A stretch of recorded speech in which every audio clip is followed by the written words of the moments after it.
Okay. Okay. I hope it. Ooh. Okay. Anyway, yo, what's going on, guys? It's your friendly neighborhood trap master here, and today we're about to play some Genshin Impact Lunar version 3. Oh, snap! Yeah, in this a Nocturne of the Far North, Song of the Welcome Moon, Act 5, in the shifting light of the moon. You know. And then we also have the Witcher stuff, but you know. But yeah, if you saw the live stream, we're having like a party for Columbina, you know. I think it's a festival or some shit. I don't know. Well, I'll do that later. Yeah. We also have a new character in cool. Derwin's here. And then we have Witch's Homework, in which we get buffs to these characters. They get Hexfire. I actually own every single one of these characters except for Derwin. That's crazy. But, you know, we get a new, like, thingy. We can invite any one of these characters. Only problem is I have them all at Constellation 6 already.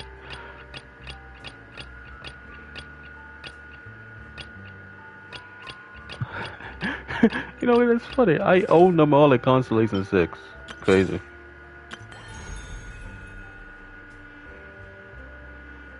What's this? Yeah, Milliester Wonderland has some new stuff. Oh, that's funny. But, yeah, Milliester Wonderland is updated with some new stuff for version 3. New costumes. That stuff I do. There's a new boss for doing. Mentioning Theater.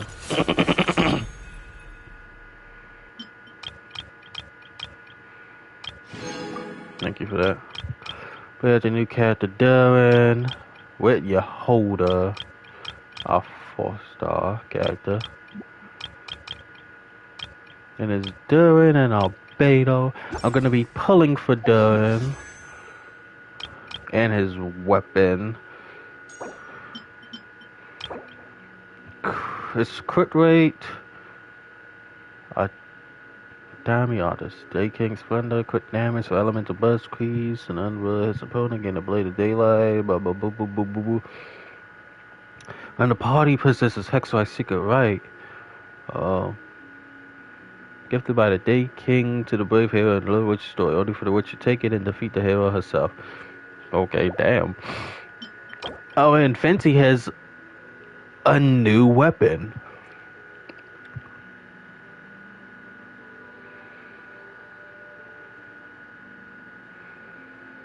And then obviously Hexai. I gotta get Venti's weapon too. That's booty. Again, I'm gonna be pulling for Derwin, of course. What's my primal? Oh yeah, I already got all that stuff. Ooh.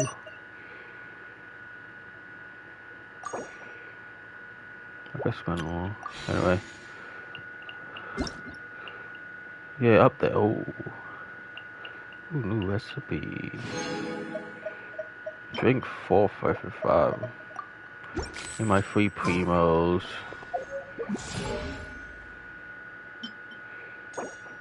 That's good. Yeah, interesting.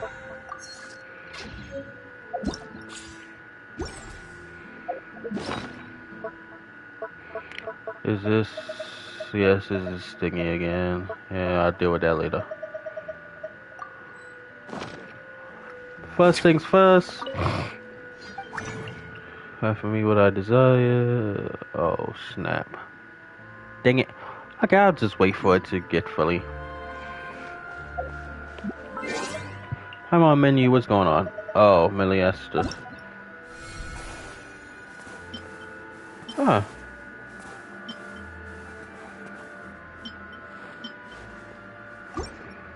Cool. Thank you for letting me know. Anyway, let's go to Nasha Town. What's with the book?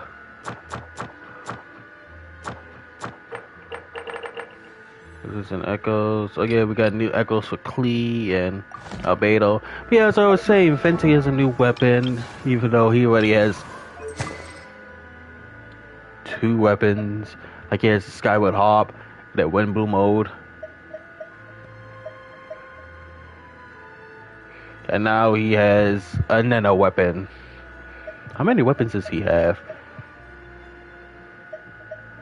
Like, I wouldn't be surprised if any other of these weapons were his.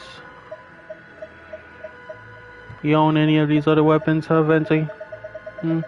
Or is it just these 2?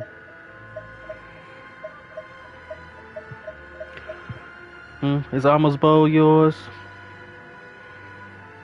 Whose weapon is Amos bow? I have no idea. Let's go to Nod Krai, Town. Makes sense since Colabina is gonna be a part of this stuff.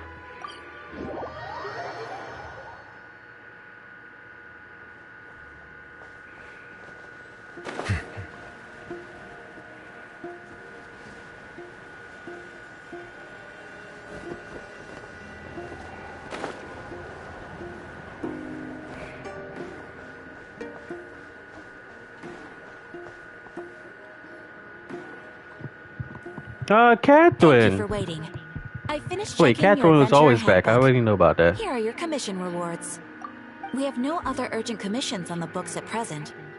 Thank you for all your hard work lately. Perhaps you two could consider taking a vacation. Amazing! Paimon never thought we'd end up having downtime in Nod Krai.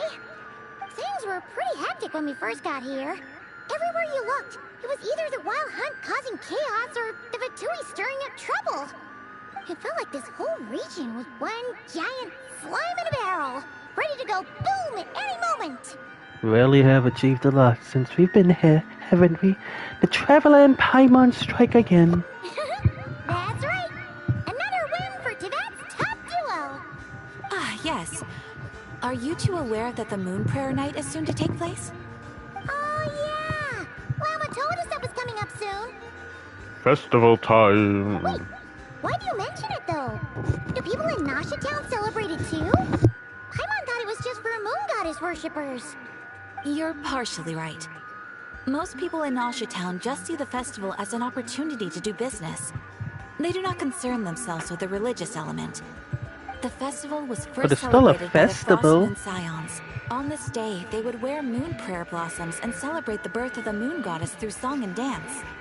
They would also prepare food and handicrafts and give them as gifts to others. Over time, it became Nod Krai's most lively festival. Oh, sounds like fun. I'm definitely up for it. Great. Well, in the meantime, since Catherine doesn't have any commissions for us, let's focus on some personal business instead. When we first got here, you mentioned that this was where your spaceship landed? We didn't get to follow up on it at the time, because we got wrapped up in that whole rare situation, but now we can finally start investigating it properly. Except we have no idea where to start. Well, there's a saying Paimon's heard around these parts, which goes, if you lift up a rock, you'll find something you weren't looking for. By that logic, Why do I care about you'll something never I know what you're want looking for while looking for? you're searching, I but need the something moment you that I start am looking, looking for. it'll jump right out at you. I'm not sure it's as simple as that. Could be worth a try though, right? Anyway, Paimon suggests we focus on other stuff we want to do for now, and just keep an ear out for spaceship-related intel as we go. We haven't seen Columbina in a while. She used a huge amount of power in the final battle against Rivera, and has been much weaker since then. I don't know if I can do anything to generally help her, but surely a little chat can do no harm. One other thing that concerns me is, we've seen no trace of the doctor so What's far. wrong? She looks super serious all of a sudden.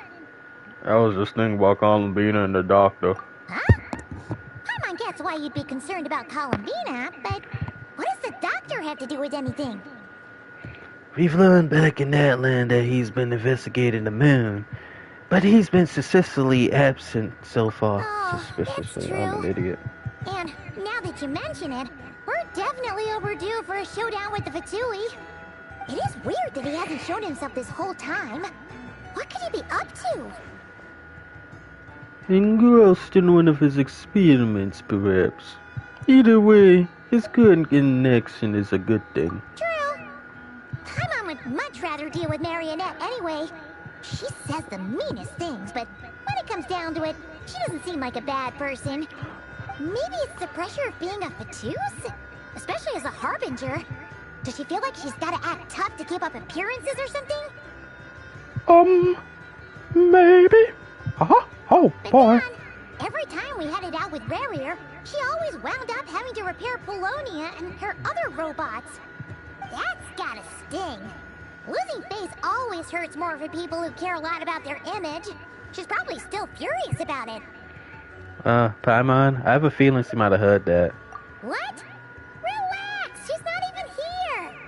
Huh? What's the matter? Oh, nothing. Sorry. Yeah. Where are we now? She created Catherine. Where are we again? Oh, Like, Carmina? what, you don't think Yeah, let's go to Catherine's Carmina. secretly a spy? You don't think Sandrone can listen in on people's conversation? Oh my goodness. Catherine's probably a spy, but doesn't know it.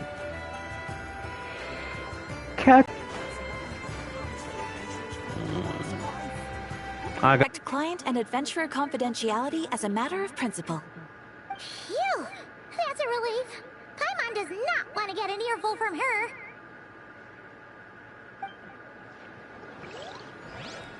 I mean, she may have invented Catherine, but I actually kind of feel like the Adventures Guild is kind of like its own separate thing. Like, I don't think Sandrone runs the Adventures Guild. Like, she probably made Catherine for the Adventures Guild, which did start as Snetsnaya. I'm pretty sure the Adventures Guild originated from Snetsnaya, sure, but I think Sandrone just made Catherine for the Adventures Guild, rather than, you know, Catherine running the Adventures Guild. Maybe. No, I think it's more like that, you know? Like, she made Catherine, because Catherine's a robot. And instead of having people just stand at the... I mean, Catherine does go on breaks, because when we first came here, it was Sandrone taking, you know, over for Catherine. So Catherine does go on breaks, I guess. Yep. Do you get paid? What's your wages like? How much you get paid? Is it bi-weekly, weekly, by the hour? Like, what's your pay like? I might want to, you know, join the Adventures Guild. I am part of the Adventures Guild, but I might want to be a receptionist like you know?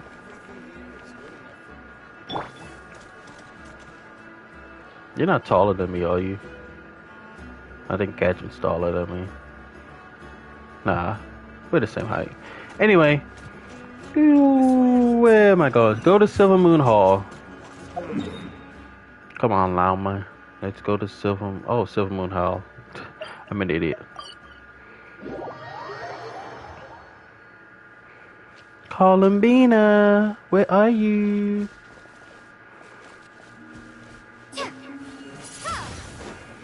Look at that beautiful blue. Thanks for the Moonfall Silver.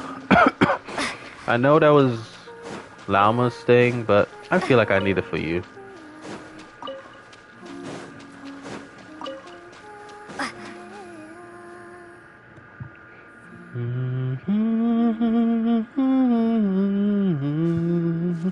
Hey, she's sitting up. Is me sitting here a rare sight? No, we just thought you'd be resting. Perhaps I would have been, were it not for the sudden arrival of some unexpected guests. Not that I consider it a disturbance. After all, you are the only ones who are free to enter. Would it not be a little unfriendly of me to lie down while we speak? I didn't realize you put so much thought into little things like that.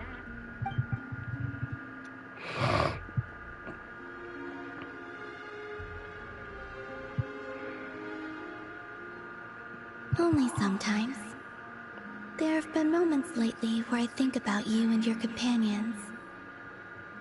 They are warm, mysterious, and cozy memories. Very few of my past memories are anything like that. They say that travelers return home bearing bags full of souvenirs. But my luggage was empty, and I believed it would stay that way. Return home? So, you're still planning on returning to the moon? Yes. This planet continues to reject me, reminding me that I do not belong here. If I remain in Teyvat, there will come a day that I disintegrate. Oh, damn. And I don't mean reduced to dust, or turned into food for the flowers. I mean, I will cease to exist entirely. That's Alright not good. then. Well, we're sure gonna miss you, but it sounds like we'll have to say goodbye. How do you intend to return? The moon prayer night is soon to arrive. On that day, the moon will be closest to Teyvat. The Kuvaki in this land will reach its peak at that time.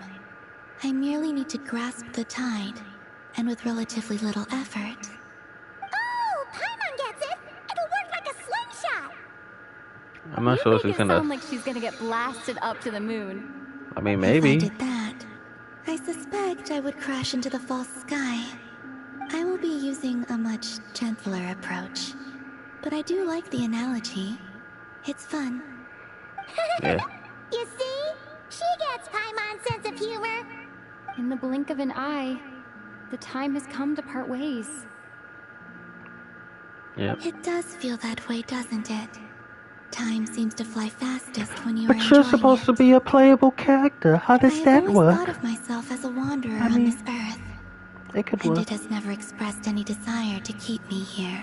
Who says he has Yet, to just as I plan be to here? depart, it I don't tugs know. at my arm. Is I this never a really gesture understood of that affection? whole Or is thingy. the world mocking me? Oh, You know, like when people were were saying you that, hoping I can answer that? what's her name? You are a traveler. Rosaline. So you I'm must gonna have call a her lot of Rosaline because experience I in this forget her area. harbinger name. But they Then said that what I would she's say not gonna be is playable because he's dead. enjoy the I mean, moment. she's not playable, sure, That's but right, don't why does overthink it. a character Happiness die is and have to happiness mean and they joy is can't joy. be playable? The point is to It's a video enjoy game it, at the end of the not day. analyze Just it. I to be see. lore accurate. Then what I would say is, even though I am very tired right now, I am still happy. Because first of all, I can't tell from the tone of your voice.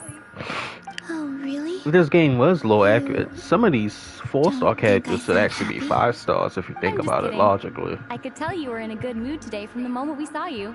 Like, because some of these 4 stars are kind of A joke. stronger than Albeit not a funny 5-star one. characters. Anyway, I assume you're here about you know what.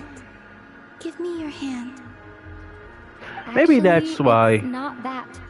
Ningguang something is a else we wanted to 4-star, discuss with while Ganyu and Oh. Kiching, who both work Then, for her, are 5 do you stars. I mean, still I want to understand give me your Ganyu. hand? Ganyu is Or like not? half Adeptus. Sure. Like Kiching. Why is Kiching stronger than Ningguang? They have Beto, a ship captain who takes Thank down you. sea monsters. So, You mean I've tell me heard that that's in a the Moon 4-star? Prayer Nights of the past, I'm just people here saying. would hold celebrations in the Moon Goddess's honor. Since you helped so much in our fight against the Ray here of Solnari, Bennett should be I a think you 4-star, a deserve a 5-star. farewell party before you return home. I Especially haven't after asked the whole everyone else for their opinions on this yet, Natland summer event. but I'd like to invite you to join the upcoming Moon Prayer Night. I've never joined a moon prayer night before. I'm not sure what I would even do. Oh, don't worry about that. We So who's to take say care a of character has everything. to be alive to All be you playable? need to do is show up. Capitano, he can Of be course, playable. there's no need to force it if you're not feeling strong enough. It's just, He can be kind of felt like a playable, golden guys. opportunity. But The copium is real. they call It's me strong. Kotar, and the Fatui have an arrest warrant out for me. I shouldn't appear in public right now. Is it even law? I thought this was a lawless place. What gives the Fatui the right to police people around? Huh? I'll make it work. You have my word. Yeah, we got your back. Well, she does. Paimon's actually not too sure what she's planning. All right, if you're sure. I will not refuse your invitation. I suppose it wouldn't hurt to pack a few more sights from this world into my suitcase before finally learning what my homeland looks like. Oh, if you see Llama, please tell her that my answer to the question she asked me is neither yes nor no. Rather, it is. There is no need. That was kinda cryptic, but sure. Guess it's between the two of you. We'll pass along the message. Bye for now.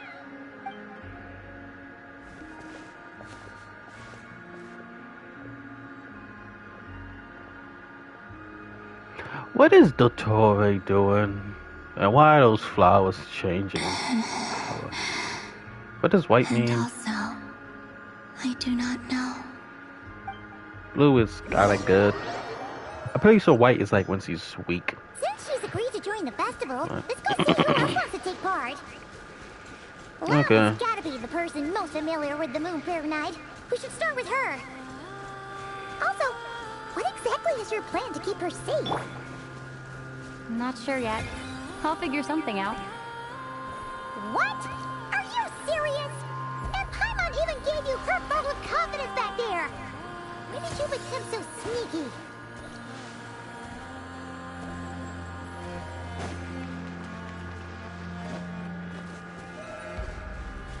Look at those beautiful antlers.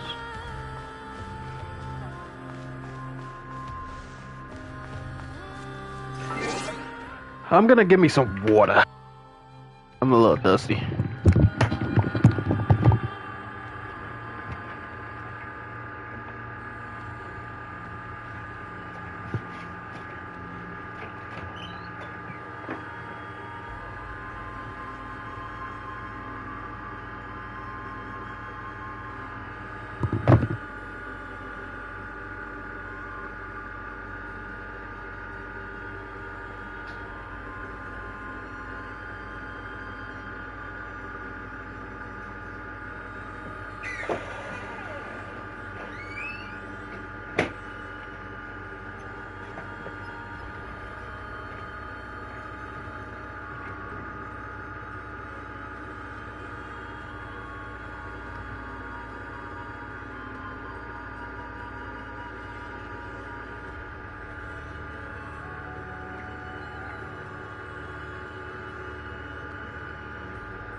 Okay, I'm back with my water.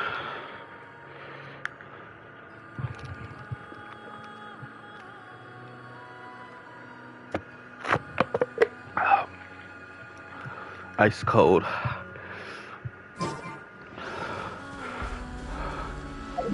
I don't know why I'm walking.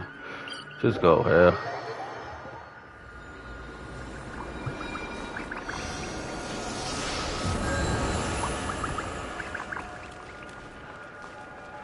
What did the buzz do?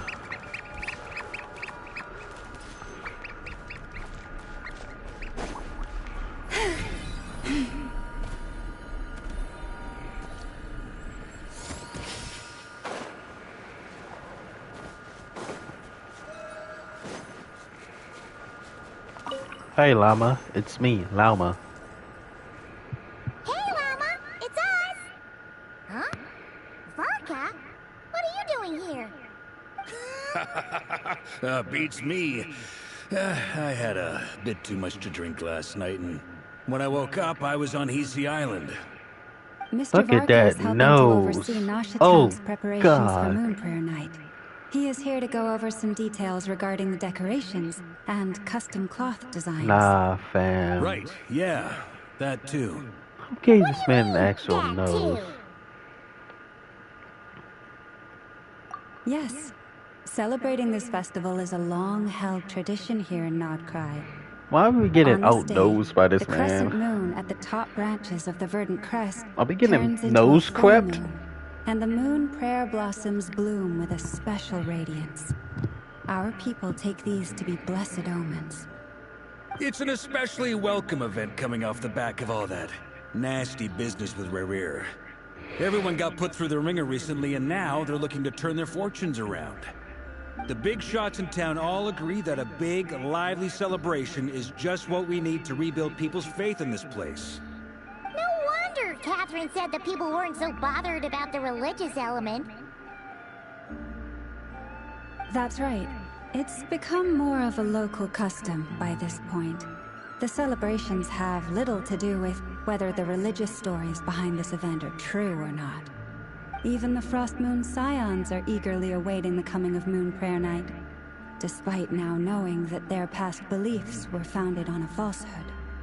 That's fair. It's a bit like the Lantern Ride in Liyue. It's a chance for people to enjoy themselves, not debate the existence of the Adepti.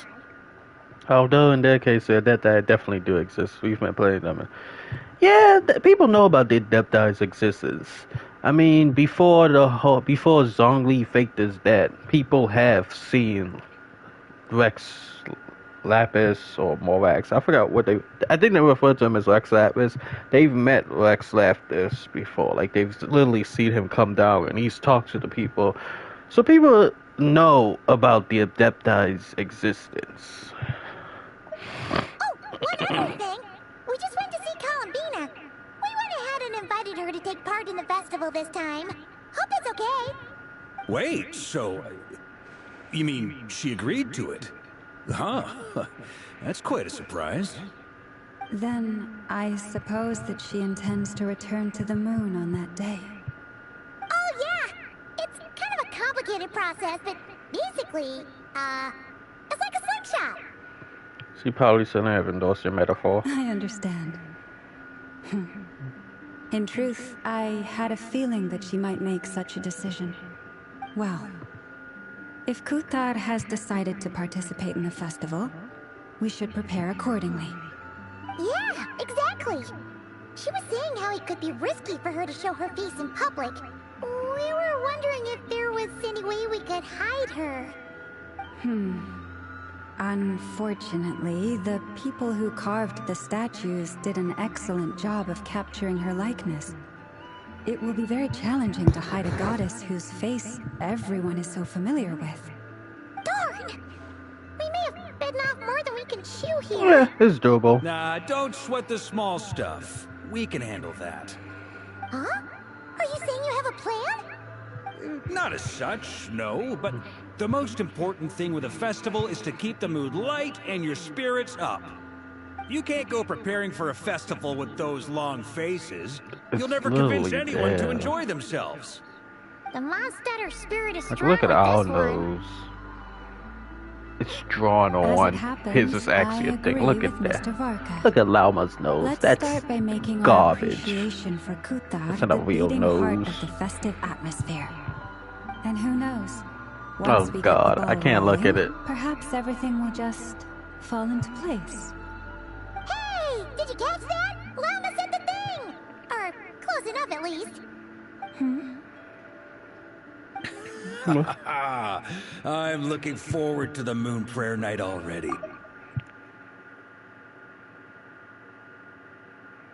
Always tell which couples are celebrating it for their first time by the smiles on their faces. Big, beaming smiles like their whole face is glowing. And I have a feeling we'll get to see that same smile on the Moon Goddess's face at this festival.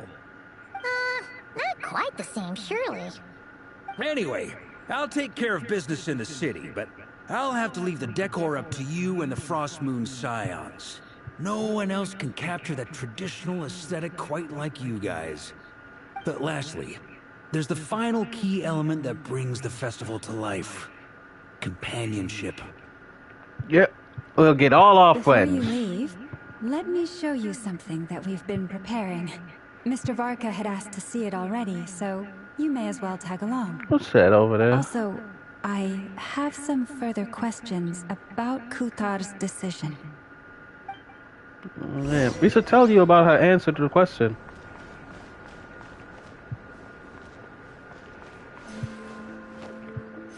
God God damn it, Llama! Why you have to be so? Oh, this stuff, and I guess I'm not ready to use that yet. Huh?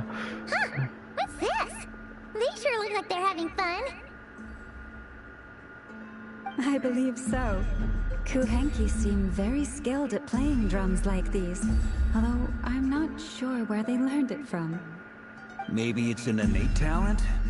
In their eyes, they're probably just playing with toys.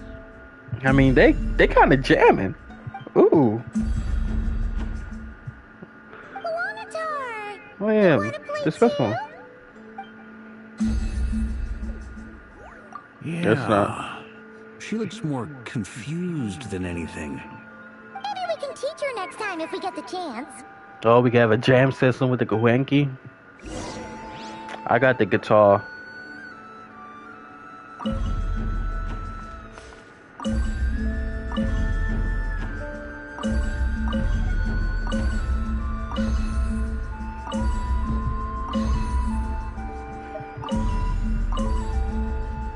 Oh.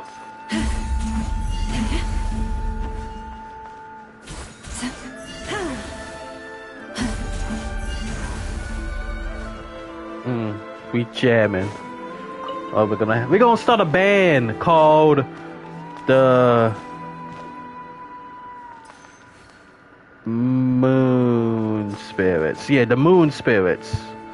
Yeah, we're gonna start a band called the Moon Spirits. It's gonna be a hit, 100%. What are these floaty things? Moon veils. We hang them from buildings in the city during the festival. When you look at the sky through them, it creates a lovely misty effect. Are you talking about these things? Cause what's it hanging? Wait, oh, they're talking about these things. You hanging this? Is that even fabric? I mean, he called it a moon veil. How do you hang a moon veil? What is a moon veil made of? Cause that does not look like it's real. They are preparing items for Moon Prayer Night. For instance, the sculpture being made over here. Mr. Varka and I were just finalizing the details of where it will be placed. Ah, there she is. I didn't know the finished article would be so large.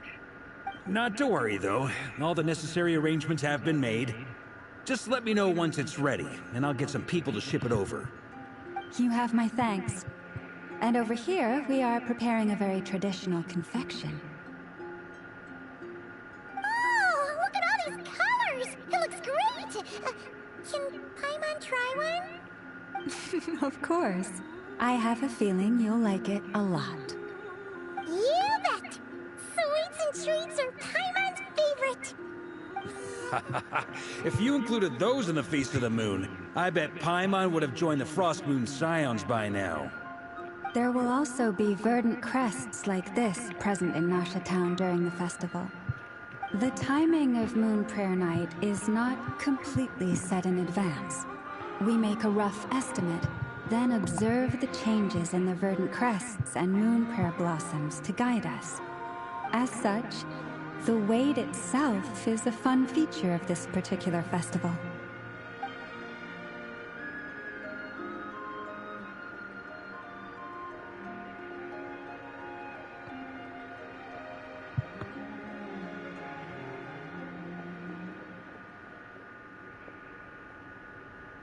Let's talk here. To How many tell the versions truth, are there gonna be? I am very surprised to hear that Kutar is willing to participate in the festival. I'm asking because I we once still have asked her if more. she'd be willing to stay with the Still have to Frost Moon finish the Scions. whole I could introduce her to treasure everyone, hoarder thingy. and we could be a family to one another. I forgot what his name She was, did but not you know, answer. collect all of the But she items. has I not think I got appeared 3 here out of since. 5. I took this to mean her answer was no. But if that were the case, she would not have accepted this invitation. Speaking of answers, she asks us to pass along a message. There is no need. I see. Maybe she is right. Maybe the Frost Moon Scions of today no longer need a moon goddess. But my wish was not for her to come here and be worshipped as a deity. I simply wanted to offer her a place to stay. I'm sure she believes that showing herself here might invite Fatui intervention, and as such, she does not wish to cause us trouble. But what really pains me about all this is that this is her birthplace. She ought to belong here, yet no one has been able to grant her shelter. I think I'm qualified to weigh in here. When someone's about to depart on a long trip, what they need is blessings, not burdens. We should wish her the best, not make the journey harder than it already is. Anyway, she's agreed to attend, hasn't she? All we need to do is simply respect her decision. I see your point.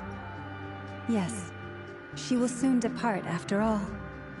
Our job is to leave her with some happy memories. That's Besides, right. who's to say her journey to the moon is a one-way trip? It's not like she can't come back and visit if she wants, right? Paimon agrees wholeheartedly. Festivals are all about having fun, so let's keep it simple.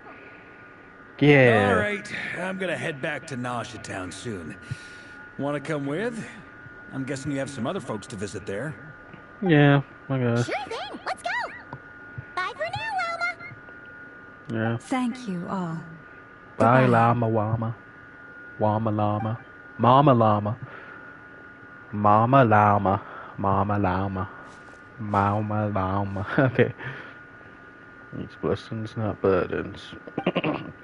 It sounds good in principle, but will blessings alone be enough for Columbina?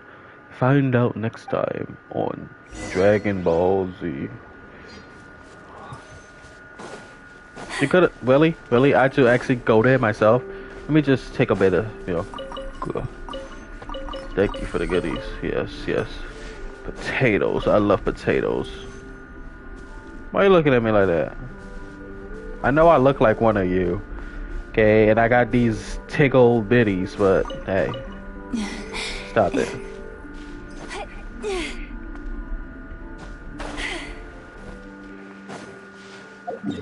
I'm in a committed friendship with Nefa. I think it's here. Oh, okay, cool.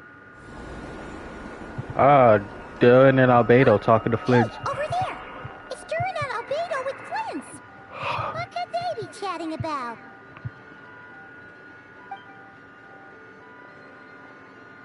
Your guess is as good as mine. Ah, Grand Master, and the Traveler and Paimon. Hello there. It's been a while. Perfect. We have some new volunteers for our investigation. What investigation? Wait, let me guess. The righteous Lightkeepers are finally ready to hunt down the Abyssal Dragon? Yes, that too. Yeah, Okay. right. Oh, wait. Why does everyone keep saying that too? Well, to be precise, the facts match, but not the causality. Wait, so I guessed right? Wait, what do you mean hunting the Abyssal So Dragon? impressed with yourself. Isn't Durin the Abyssal Dragon? Well, actually, it's probably an Abyssal Dragon. Maybe I can explain. We ran into Mr. Flint's north of Nausea Town. At that time, we just noticed a few abyssal creatures out in the wild, but the strange thing was, I didn't detect any traces of abyssal Human energy form on of them mini at all. Durin, which is based On on closer real inspection, Durin, who we was realized corrupted that by they the were not Abyss. real monsters, but something akin to reflections in the water, or perhaps a mirage. Huh? What do you mean? Like, Hey, that's you Nibelung. could see them but not touch them? Exactly. It was very peculiar. They roared and tried to attack us, but we could not make any physical contact with them. I think I've heard of things like that happening in Nod Krai before, but I don't know much about it. Yes, it's a known phenomenon. Mirage-like illusions tend to appear in Nod Krai in the run-up to Moon Prayer Night. From a distance, they appear quite real. I myself thought that Misters Durin and Albedo were locked in battle with abyssal monsters when I first arrived. But after sharing intel and investigating a little further, we can confirm that these illusions are harmless. There is no great cause for concern. I'm glad they aren't real. All the Mirage stories I've heard are either animals, rocks, or small houses. Abyssal monsters, though? That's a first. It's a first for me, too. so I'm planning to look into it further just to be on the safe side. I intend to inspect a few more locations. What about you two? Any plans? Alice contacted me a few days ago. She'd like me and Duran to assist her with an experiment. A kind of But we experiment. lost I've heard of contact shortly after experiments. receiving the They're not message. very ethical. I'm sure that comes as no surprise to anyone familiar with her. We don't know when the wind will blow, yet when the wind blows, we will know. That, in a nutshell, describes how Alice operates. Yeah, that tracks. Okay. Well, I suggest we investigate this Mirage business in the meantime. It's piqued my curiosity, and I'm pretty sure I know someone who will already be 10 steps ahead of us. Well said. Right? Whatever's happening in Nod Krai, she always seems to be the first one to know. Let's go see what she knows. We can invite her and her staff to the festival while we're at it.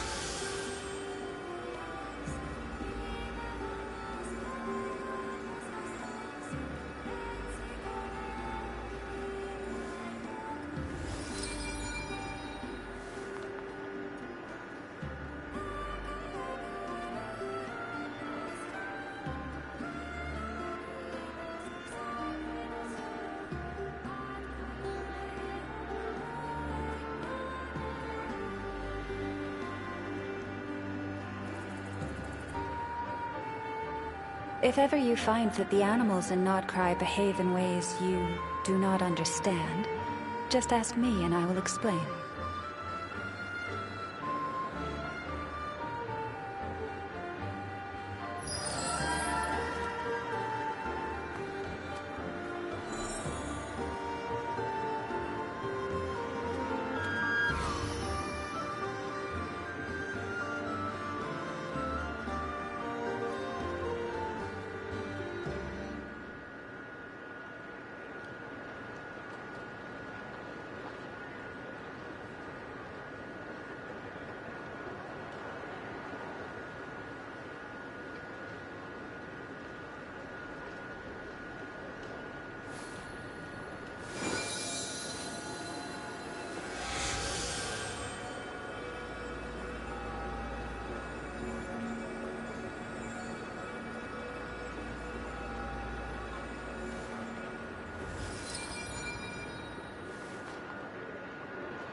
Have you decided where you will go from here? If not, why not find a patch of soft grass and rest a while?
If ever you find that the animals in Nod Krai behave in ways you do not understand, just ask me and I will explain.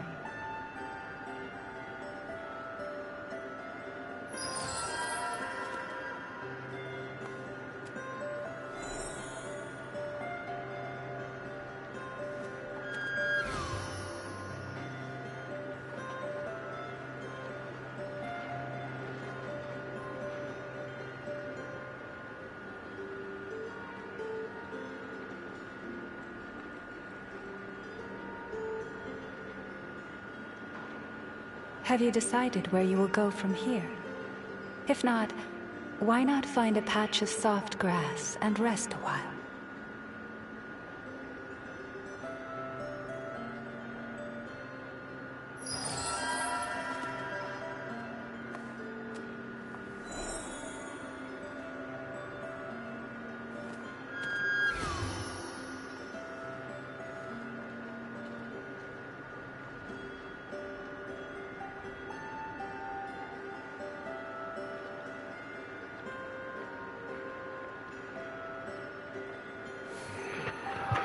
Okay, visit the curatorium secrets. Oh, Nefa. Where are you? Okay, Nefa, your beautiful girlfriend Lauma is coming to visit you. You better be ready. Jeez. Are you wearing that gift I sent you?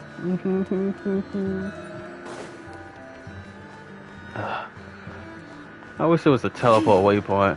When are you guys gonna be relevant? You stop being relevant like a lot. You're only relevant in Liwu and Mondstadt, I'm pretty sure. Like, can't talk to you in Inazuma, can't do shit in Shimeru, Fontaine is useless now. What is the point of these guys existing? What do you sell here? Caesar, what is the point of these guys existing if they don't offer anything? And once you get everything from the Mondstadt one, it just becomes useless. But at least you can still open the shop. Oh, hey Flins, how you doing?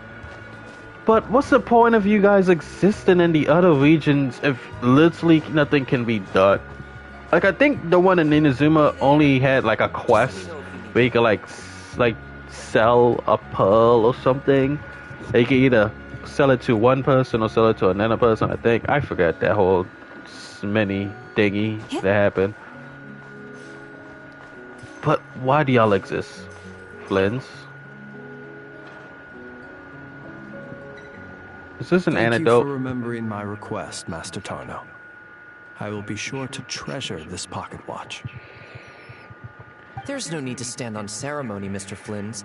If I may be so bold, I'd say this watch is fortunate to have ended up in the hands of someone as discerning as yourself. Even if that someone turned up to collect it half a month late because he needed more time to get the money, I do hope it won't miss the finer life and flee back to your shop in the middle of the night.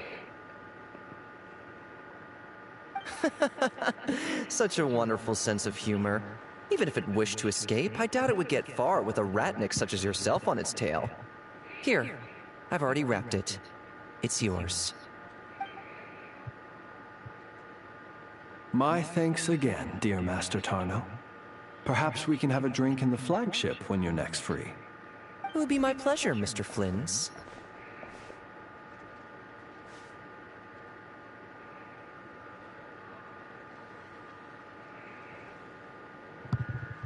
Bought yourself a new shiny You then? could say so. This pocket watch cost me half a month's salary. I suppose that means no more fine liquor for me for the next 2 weeks.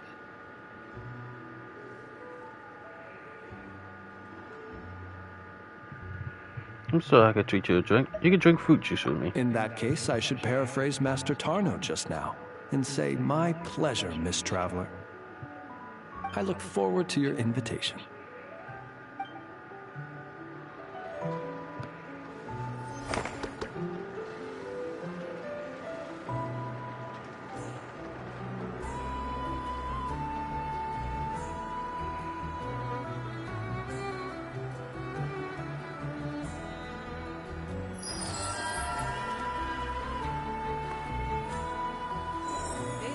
Use your head, kid. Look more, reach less. Trying to do my duty as a lightkeeper.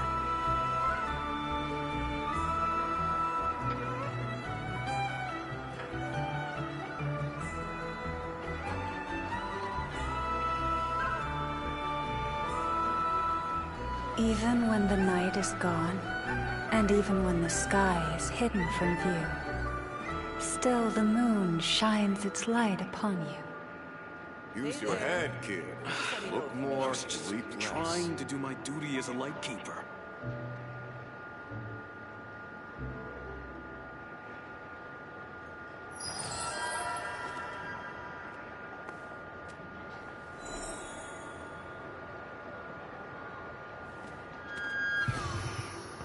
Okay. Well, anyway, kid, I'll tell you my secrets.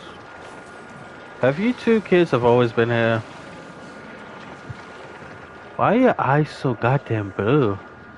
And also, the whites of your eyes kind of match your skin tone, so it doesn't even look like you have whites in your eyes. Like if you look at it from such an angle, you can see it, but if you look at it from here, it literally looks like there's no whites in there. Are you guys supposed to be siblings? You might be half siblings, judging from the difference in skin tone. Anyway, enter the second floor of the kids. Why the second floor? Why not the first floor?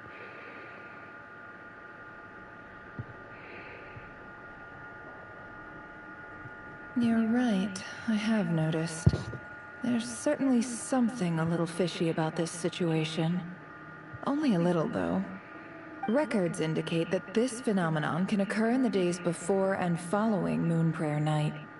That said, it has always been a rare sight in the past. The odds of encountering these phantoms are similar to looking up in the night sky, happening to see a shooting star, and managing to make a wish before it disappears. But this time, either everyone's getting lucky, or they're appearing far more frequently than usual. Yehoda's out gathering intel as we speak. In the meantime, let me check off some points of interest. First, the Abyss. The ones we saw seem to be abyssal monsters. Indeed. But we have identified one location where many more of them have made an appearance. And not just monsters, but human phantoms too. Given the scale and nature of the phantoms, it's almost as if someone's last memories are coming to life. Or perhaps the memories of multiple people. Oh. So you mean the phantom monsters are hunting down the phantom humans? Exactly. The phantoms can interact with each other, but we have no means of intervening. In addition, some of the human phantoms would seem to be from the very distant past. This is clear both from the clothing they wear and the stories they tell. They claim to be from Hyperborea, a name which I've heard from Lauma before. If this is true, it means they must be from... Did Paimon hear that right? 6,000 years? It sounds like this merits further exploration. That'd be a big help. I'll leave it with you, Albedo. My knowledge of ancient history is non-existent. I used to doze off every time the pre-Knights of Favonius era came up in class. It's quite a miracle that you were able to understand these phantoms' speech, given how long ago they lived. I suppose you're right. But I'll leave the archaeologists to ruminate over that conundrum. As an intelligence broker, my sole interest is in the value of the information I gather. Which, in this case, hopefully means earning myself some good favor with our dear Lady Moonchanter. So calculating. Whew, this intel broker logic always catches Paimon by surprise. Sounds to me like we could split the work up. I think the abyssal phenomenon is best left to Albedo, Flints, and me. Agreed. It coincides with my duty as a lightkeeper. For my part, I'd like to understand the Abyss better. Even a little knowledge would go a long way. This is certainly a rare opportunity to study the Abyss. But even rarer, perhaps, is the chance to make contact with the Ancients. The Curatorium will take the lead on investigating the Hyperboreans. We put in the work to learn what we know so far. It seems only fair that we get some quantity of exclusive intel. That just leaves our trusty team of 2 unassigned.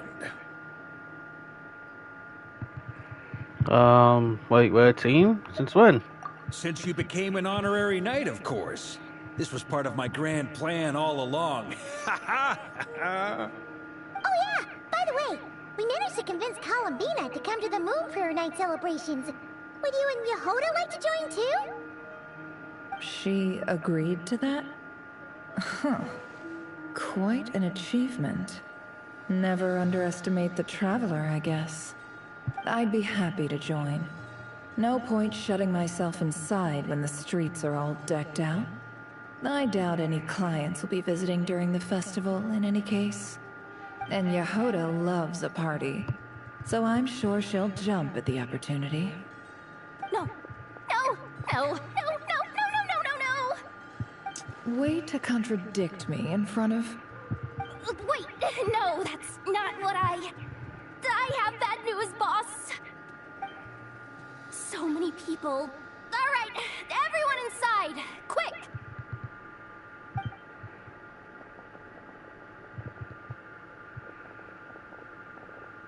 This is gonna sound crazy, but hear me out. I saw one of those phantoms at Star Sand Shoal, and it was some sort of flying ship. Like a spaceship? A spaceship at Star Sand Shoal? The one you came to Tibet in. You said you saw the same thing through the moon marrow, right? Yeah. Huh? You already know about it? Ugh, I thought I was gonna blow people's minds. Turns out I'm the last to find out. Wait, back up. You came here in a spaceship? Now my mind is blown! What's it like on the inside? Was it like flying through space? I want to know everything! Maybe there's a conversation for next time. It's still a huge discovery on our part. Exactly! Huge discovery! You're the best! Second best intel broker in the world! After your boss, of course. Wow. Really? Well, I don't know if I'm all that, but... I guess that decides where we're heading next. Come on, don't look at me like that. I know the spaceship doesn't have anything to do with me, but you don't want to leave me as the only one twiddling my thumbs, do you? Please? Fair enough. You can tag along. In that case, let's meet back here to discuss our findings once we're done. I wish everyone a productive investigation. You too.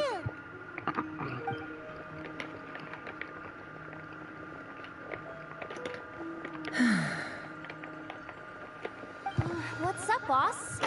Aren't we gonna head out? Tell me, Yehoda, when did the curatorium start giving out intel for free? Oh, sorry, boss. Well.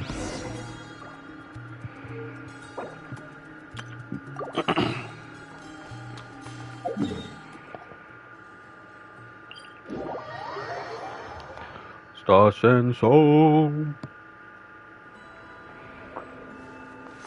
Oh, it's just right there.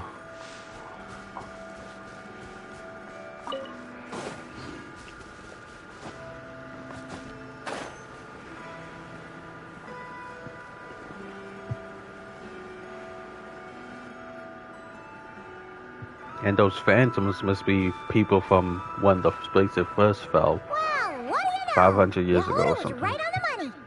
This phantom really is your spaceship. But that's so weird. Why would it show up here? Is it some kind of projection? Or a ghost? Like, maybe it no longer exists. But somehow it left an afterimage?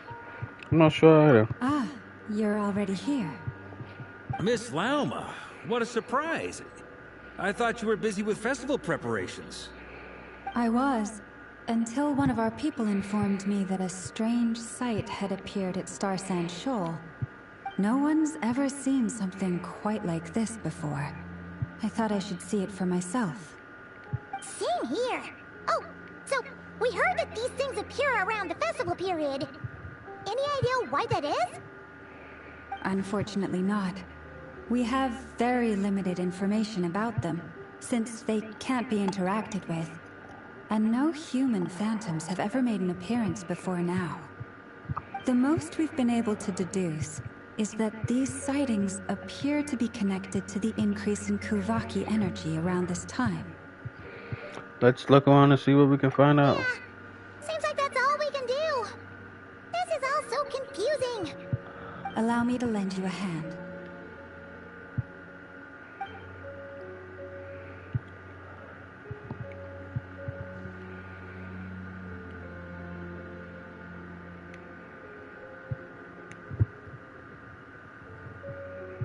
So, what's good?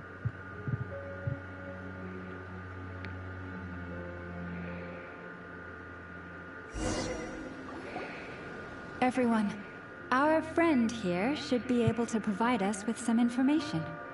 Is that a phantom rhyme-horn deer? I've heard about how the Frost Moon Scions live in harmony with the animals, and can even communicate with them. That's coming in handy now, for sure. Okay. Yes, I understand. Then how about this? Oh, ho, ho. Oh, it's leaving. It appears to share our curiosity about this giant spaceship, so I asked it if it wouldn't mind investigating along with some friends. In return, I told it about some nearby spots where the wild fruit grows abundantly. We may live in a different era from these phantoms, but I trust that the terrain, climate, and ecology here are more resistant to the effects of time than some things are. Let's give them a moment and hope for the best.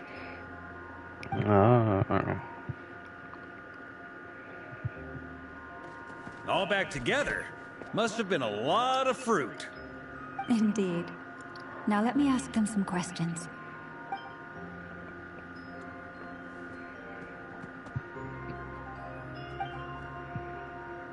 It did find a lot of wild fruit, enough for them to feast for a long while. This puffin circled in the air several times, but didn't spot anything out of the ordinary. Certainly nothing to do with the spaceship. Huh. Well, it definitely makes sense to get a bird's eye view. Indeed. Other than that, I was also thinking that the world these phantoms see is also different from ours. Oh, I get what you mean. The wild fruit exist in both times and spaces, but there might also be things that only exist in that space-time, which we can't see. Because we don't see the whole world, we only see small fragments. Point. Great thinking, Llama. Blunthorn rhinos can use Kuvaki to shift great rocks, but this one says it couldn't get that ship to budge by even an inch. The sniffer mole tried too, but despite being a skilled digger, it could not get through. They say that the spaceship looks robust and undamaged. It seems completely impervious to any and all attacks. Whatever lies within is well defended from harm. There was nothing they could do about this spaceship either. Yes. Still, they deserve our thanks. We are grateful for all your efforts, dear friends. Now go, and enjoy your feast. I've noticed some other human phantoms gathered nearby. Come on, let's go talk to them. Okay. Hey, what you know about the ship? Oh God, I went inside you. Are you a Fatui person? You kind of dress.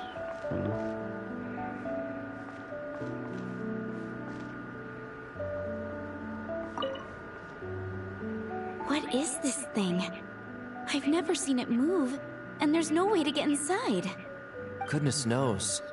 My grandpa says it's been sitting here at least since his grandpa was still alive. What about his grandpa? Did he say anything to your grandpa's grandpa about it? Huh? I don't know. In all likelihood, it was here back then too. Hard to imagine something this huge could move. Guess that means that as far as they're concerned, this ship's been around a long time. 500 years.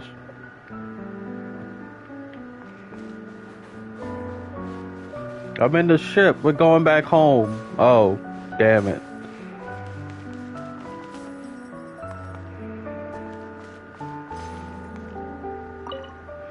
I mean, the clothes they're wearing is very Come on, unique. brothers. If we can get even a small chunk off of this thing, it's gotta be worth a fortune. Today is the day we strike it rich. Huh? You mean Paimon? Yes, brother, I shall join you. Let's make our fortune. Okay, Vodka. We should go with them. What the? This thing is crazy tough. I can't even scratch it. What's it made of? Sorry, brother. Looks like we'll have to seek our fortunes elsewhere. Enjoying yourself? I was just seeing if I could influence this phantom's perception by playing. But nope, no dice.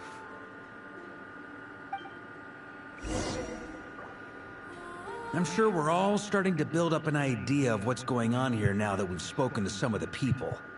These phantoms are reenacting real historical events in Nod Krai. It's almost like we're in some kind of interactive stage play. We can talk to the actors, but the plot is fixed, and we can't influence it. It makes What sense. about those animals? History is set in That's stone. certainly The seems- objective facts of the past cannot be changed. Paimon totally thought you were just goofing around earlier. But actually, you were doing some serious investigating. Of course I was. Anyway, at this point, I think we're forced to conclude that although the Phantom spaceship is right there in front of us, we aren't going to learn much about it from these people. If only this showed the moment when my brother was searching for me. Maybe then I could have discovered why he wasn't in the spaceship. Or if it showed the moment when it disappeared, I might have found out who was piloting it and where they were headed. But no such luck. All we've seen is an arbitrary moment in time during this long stay here. Don't be discouraged. If nothing else, this is proof of the ship's existence. And think about it. So many people tried to hack their way inside, but no one could get the door open. It's made of very tough material. To me, that says that we'll either find the ship itself or the story behind it. It's just a matter of time. Thanks, Varka. Huh. Every now and then, when Varka gets serious, he actually does seem like Grandmaster material for once. I wonder how the others are doing. Let's You do get have a back for point. now. Gene is definitely way Sounds more good. professional Also, than him. drinks are on me if Team Knights of Favonius is the first to finish. Wait, we have a team name now? Am I in Team Knights of Favonius as well? You're very welcome to join. We've even got a cathedral ready for you. Isn't that technically blasphemy? You wouldn't dare make a joke like that if Barbados was in earshot. He said he would. Yeah, Come I'm on. sure Barbados doesn't mind a little harmless blasphemy once in a while. Yeah, Fancy does not care. Okay, he really does not care about blasphemy.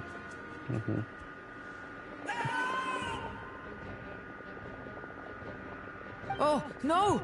Get away! Oh.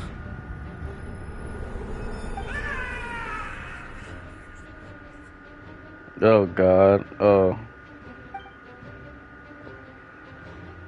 I know it's hard to stomach, Mr. Durin. But as I'm sure you've noticed, there is nothing we can do to intervene in that which unfolds before us. But we have to at least try. Sorry, buddy. Try you have. But are you aware of how many unsuccessful attempts you've made now? I wasn't keeping count. I'm afraid this is the 39th failure so You don't far. have to say it. Or the 5th if we're only counting this particular victim.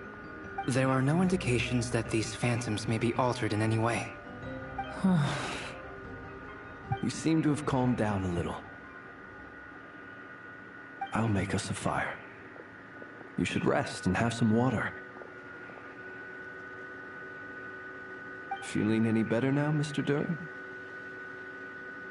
May I ask a few questions? Be my guest. What exactly are we witnessing here? What happened to those people? My guess would be that we are seeing Nod Krai during the Conrian Cataclysm. Would that be accurate? Conria. That is correct. As you know, once the Abyss senses even the tiniest crack, it floods in and spreads like wildfire. There was a time in the distant past when it permeated all of Nod Krai, causing immeasurable harm. The people paid a terrible price to heal this land. Then, 500 years ago, the whole of Teyvat suffered an abyssal disaster. Once more, Nod Krai was dealt a devastating blow. I see. In the face of the abyssal onslaught, all were like grains of sand tossed around by a tidal wave. Be they human, fae, or god. The moment you witnessed is but one drop in a whole ocean of catastrophe. All right. I guess that answers my second question, too. I wanted to know why there's nothing I could do to help them, and that's because what we are seeing is history. That would be my guess as well. You're seeing the history of the world. History and fate are not all that dissimilar. The latter may be unseen to us, but both are immutable. Yes. Fate was determined long, long ago. I still have a couple of other questions for you, Mr. Flint.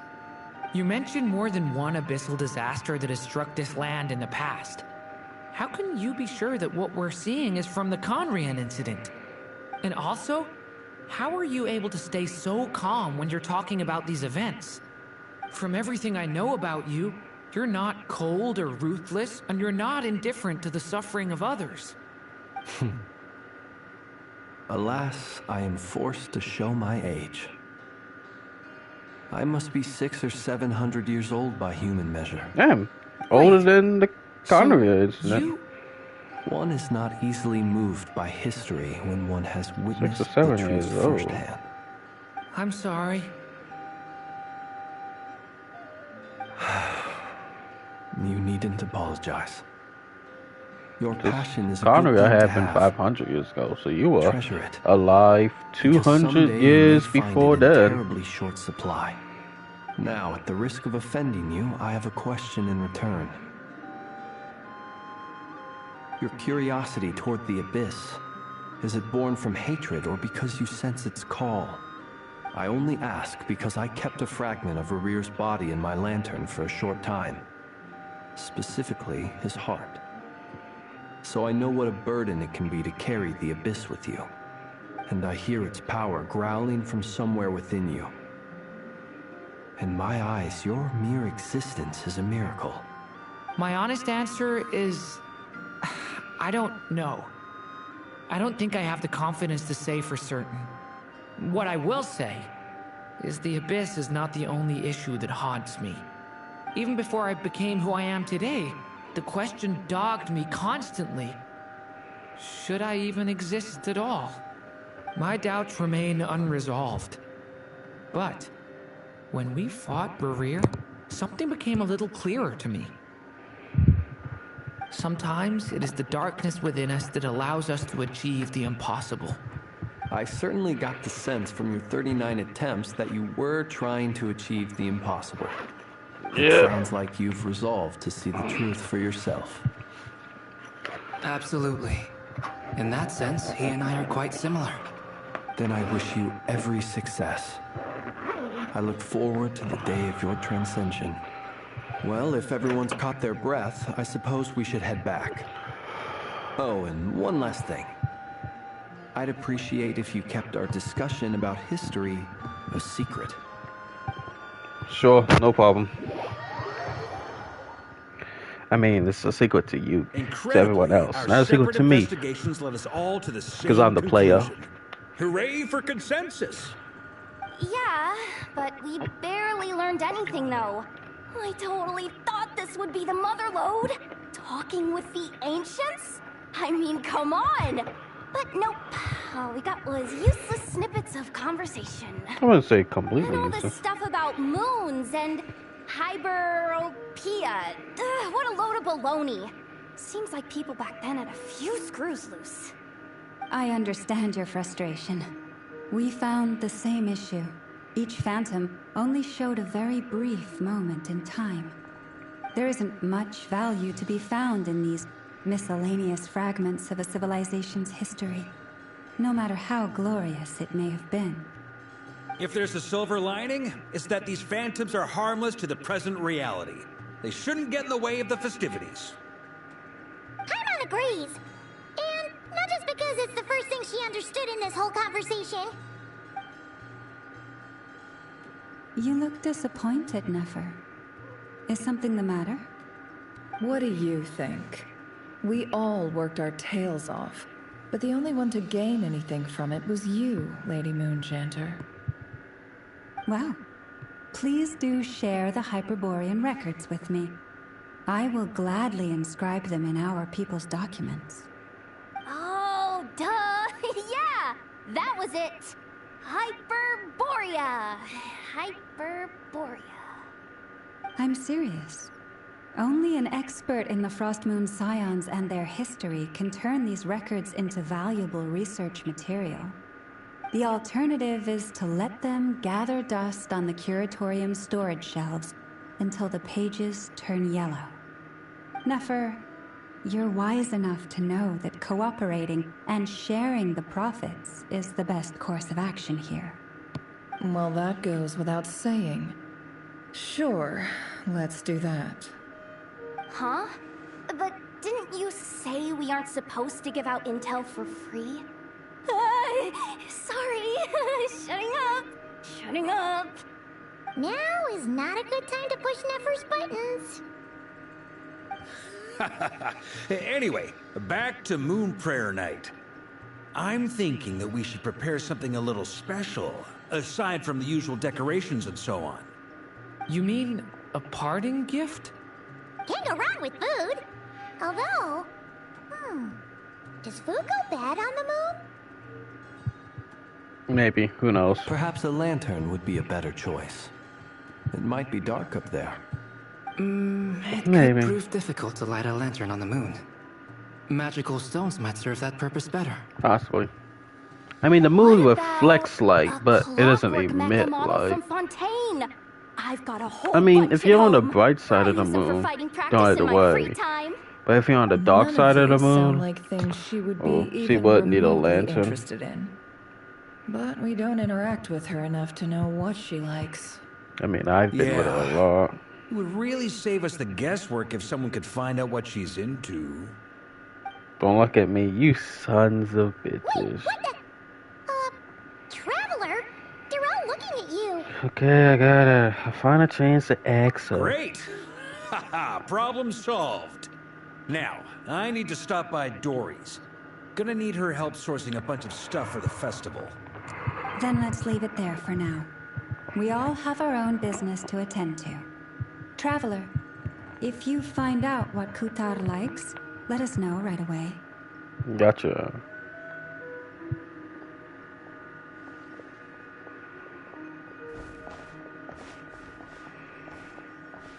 Is something the matter?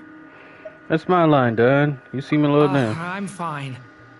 It's just... I'm still feeling a little rattled after witnessing the horrors of the Abyss. But it's okay. This is something I have to work through. I'll be all right. Thanks for your concern. No problem, buddy. Well, don't put too much pressure on yourself. If you ever feel like something's wrong, physically or mentally, we're here to talk. Don't forget, I'm a member of the Knights of Favonius. You can always rely on me. Come on. Stop treating me like a kid.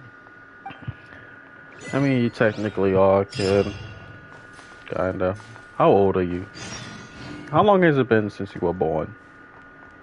Pretty sure you're like a year old. What you doing? Could you do me a solid and try to smooth things over with Boss Neff?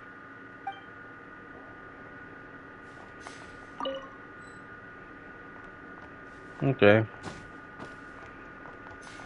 Hey, Yehoda. How's it going? Do.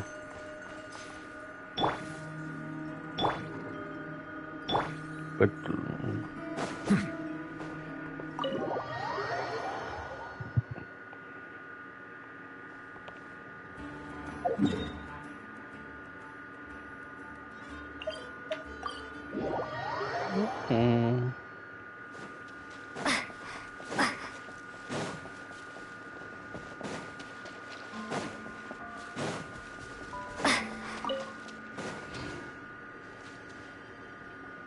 Columbina, you here? Huh? She's not here. I can't sense a presence at all. Weren't there a few Kuhenki here last time too? Where did they all go? Maybe she took them out for walkies. Walkies? For Kuhenki? You're not pets, you know. Oh, well. Looks like we just came at a bad time. Let's try again tomorrow. There's still a few days until Moon Prayer Night, so we're in no rush. Besides, she needs time to rest anyway. Fair point. Let's go.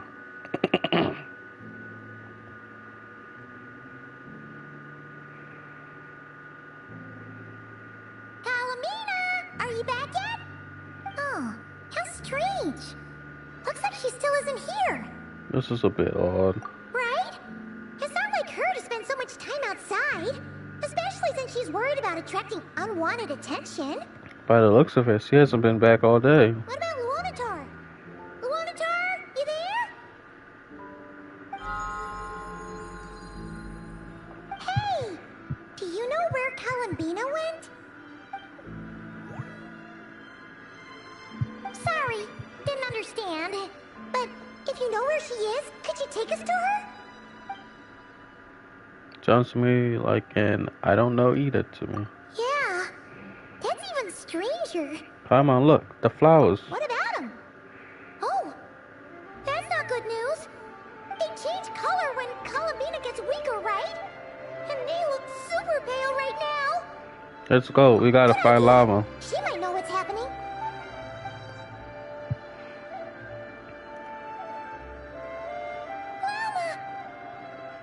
Ah, it's you. How is Kutar? Is she okay? She's missing. Has he visited the Frost Moon Scions? No, she hasn't. I came here to check on her after I noticed the flowers had changed color.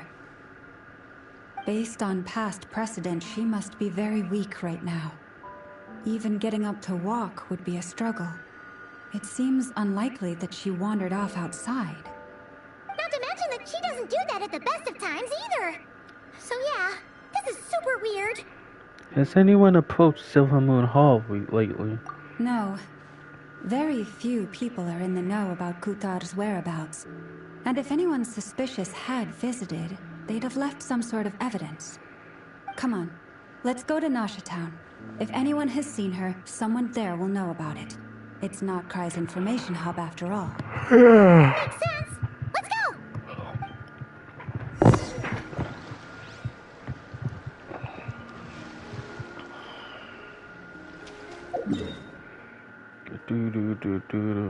Huh. That's on the way to Nasha Town.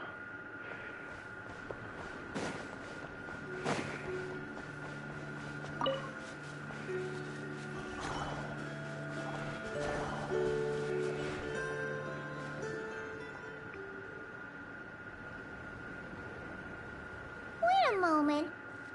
Is it just Paimon, or is this stall kind of suspicious?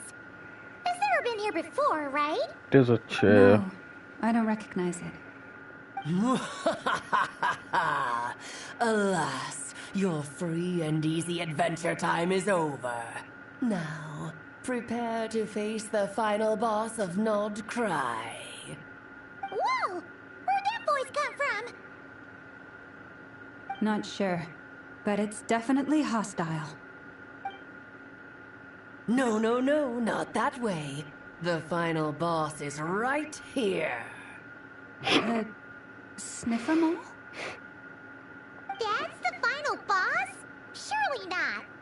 Also, Her voice is a little familiar. Okay, the jig is up.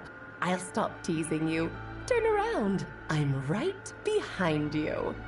It seems I've managed to leave quite an indelible impression, even though you've never seen my face. Oh, nothing could make a great mage more pleased with herself. Great Adventure, Dodo King, Defender of Romance, most important. Don't fix the screen.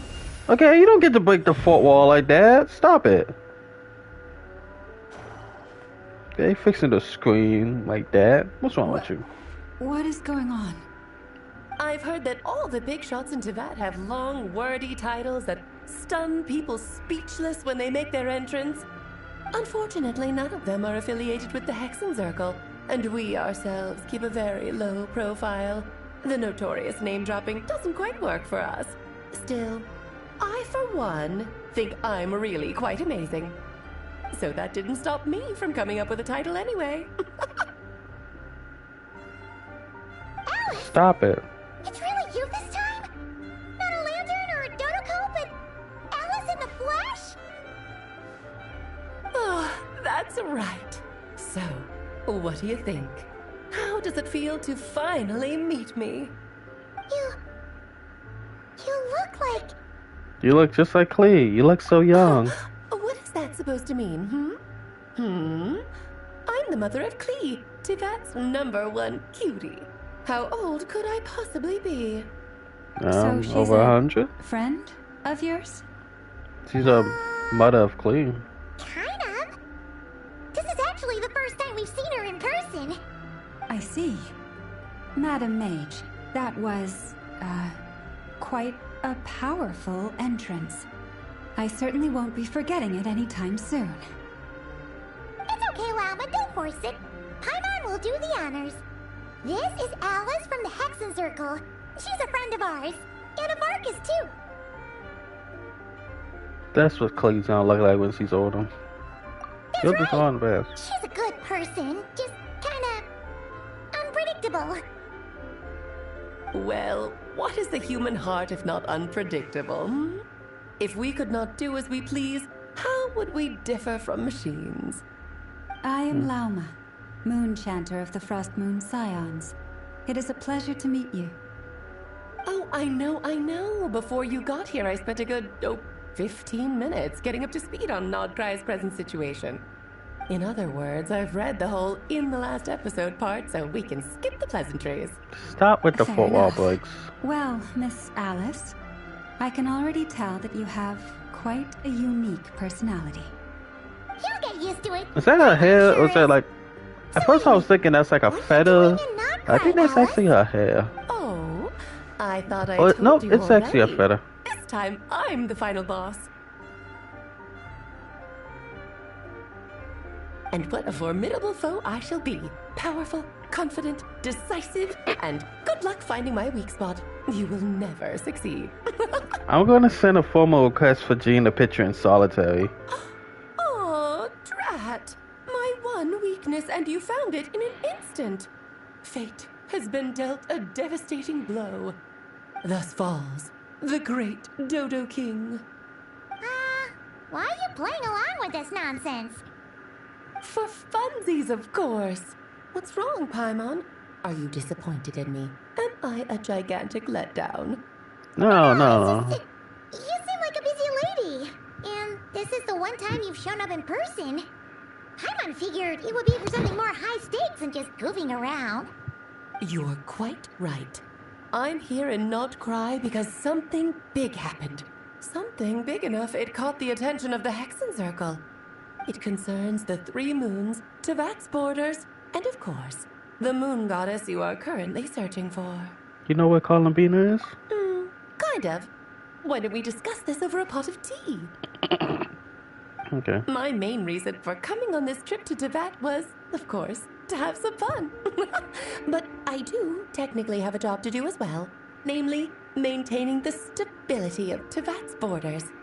I'll skip over the complicated parts, but to sum it up, abyssal energies are all that lie beyond Tivat's border. We'd find ourselves in a real pickle if they ever made it through. And the phantoms you've been seeing are a sign that the border has been disturbed. No wonder they tend to show up around Moon Prayer Night.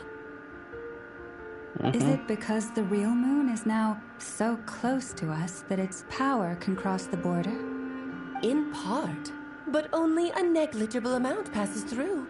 Just enough to influence the verdant crests and so on. And as you've noticed, there has been an unprecedented number of phantoms appearing this year. The influence of the moon beyond the border cannot explain this. No.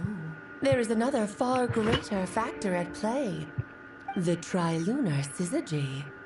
A The what? trilunar What? syzygy. Eons ago, Before the heavenly principles came to Devat, it was the then 3 moon goddesses who controlled the laws of this world. You're talking about life, death, and such, aren't you? That's exactly it. The 3 goddesses split these powers amongst themselves, promising never to consolidate them into one singular body. This was meant to keep the world stable. But, fast forwarding to the present, the eternal moon's marrow is with you, while the iridescent moon's marrow, which should never have appeared in this world, has been retrieved. Add that to the presence of a moon goddess in the flesh and... the power of all 3 moons is gathered here in Nod Krai. There hasn't been an event like this since the War of Funerary Flame. And it's having a noticeable effect on Tevat's borders. Why are you so concerned about said borders, if I might ask? I mean, isn't it because of the abyss? He just said the abyss lies beyond the borders. So. Because I wish to give my darling daughter a peaceful, sunny environment to grow up in. Is that a good enough reason? Don't wink at me. Kinda sounds like you're dodging the question, but it does make sense. Well, that's one reason anyway, and the most important one. The others are a little complicated to explain. For instance, cleaning up after dearest Miss R. Yes, fine daughter doing fine daughter things. If you're curious, but right now, I have a more important question to ask you. Why are you collecting the moon marrows? Columbino wants to use their power to return home, otherwise he disintegrates. I see. Nicole told me about that legend once. Nicole? You mean meet Anne? Oh, so you remember. We heard a voice in Fontaine. Yes, of course. That was the story about fate, her area of expertise. But back to the story of our dear moon goddess. I'm afraid her intended method of returning to the moon is unlikely to work anymore. What does that mean? She may be missing, but she hasn't gone anywhere. She has disappeared. Once long ago, the temple. God damn it. So she just vanished? My body is so heavy. Wait, no. It's my mind that's heavy. My arms and legs are as light as a feather. What's happening to me? I feel drowsy, like I've been asleep for too long. Is it daytime or nighttime? Is the moon out? I think I'll go for a walk.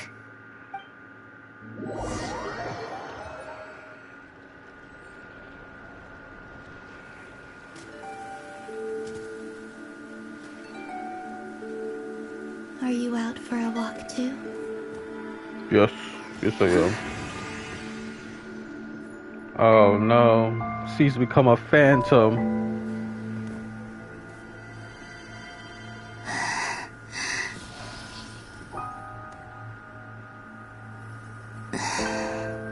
The day has come at last. Goddamn! You weren't supposed to disappear. Yeah, jeez. Have I grown so weak that I can't even sustain my physical form?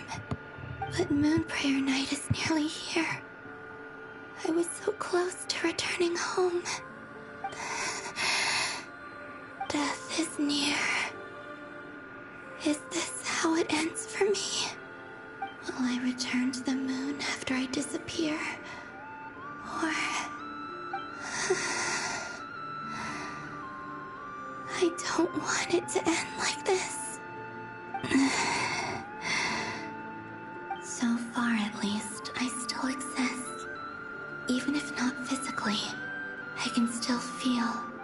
But as my power wanes, I'm sure that too will fade. I suppose I might take one final look at this world.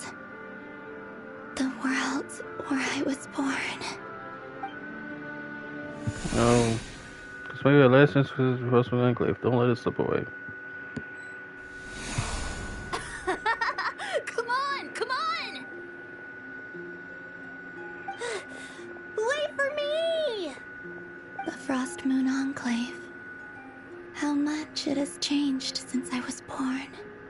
These decorations, they're so heavy.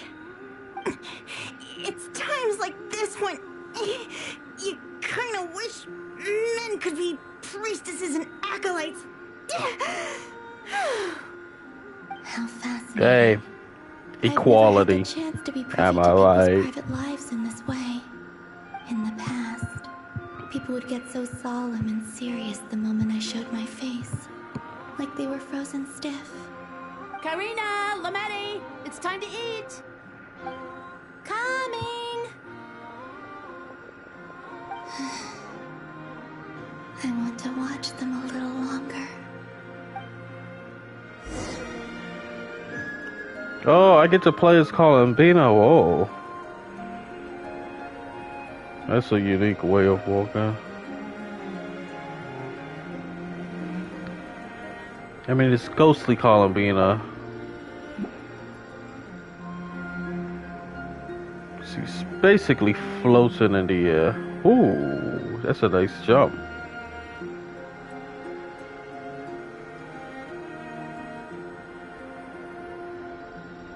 So that's how she moves. So the heels is basically for when she's standing still. Because she's barefoot. Look at them toes. Nice underwear, as you can see.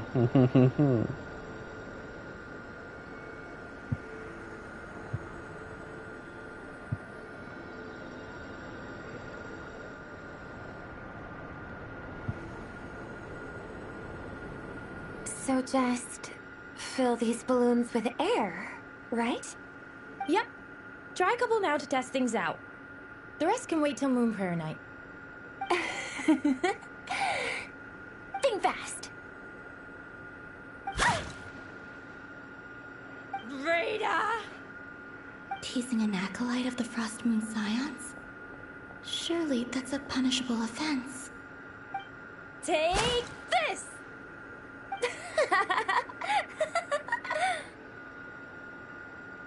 Huh? Alright, enough horsing around. Lady Lauma gave us a task. We should get back to it. The task is just to check that the balloons don't leak, right? Doesn't matter if we fill them with air or water. Yeah. Okay, you got me there. And you got me there.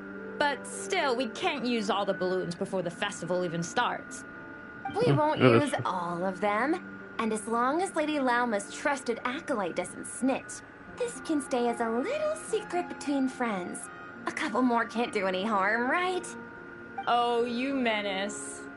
Then, think fast!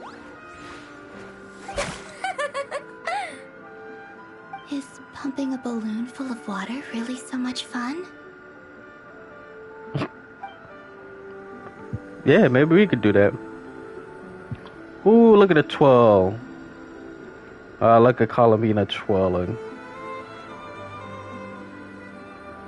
Does he have an idol? I want to see.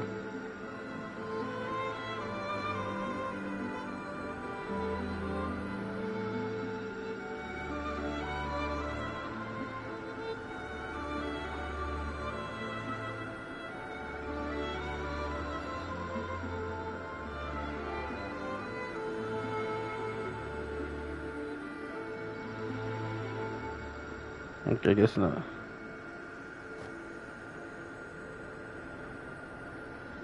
Wait. God dang it. If only this thing wasn't in the way. Beep boop. Go hanky. Can't interact with you guys.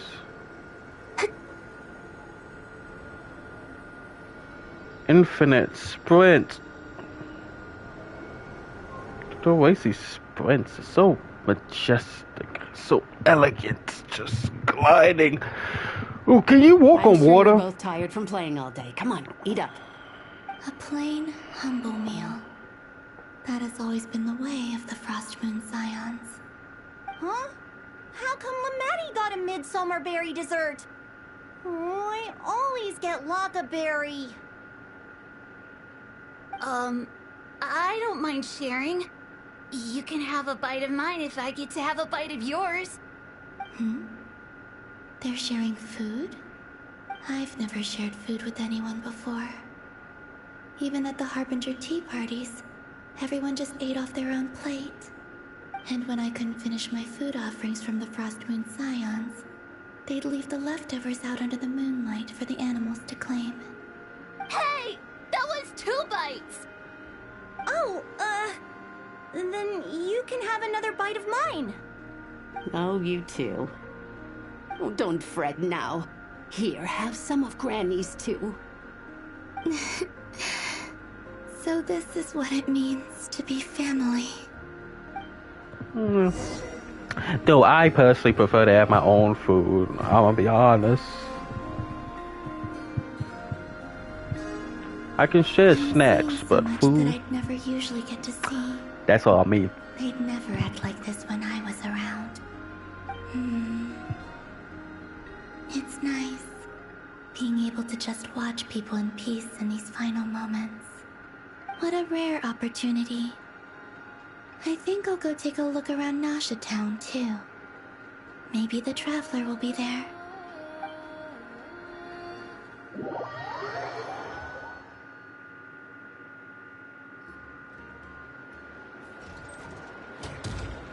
After the War of Funerary Flame, the Moon Goddesses were no longer recognized by Tevat.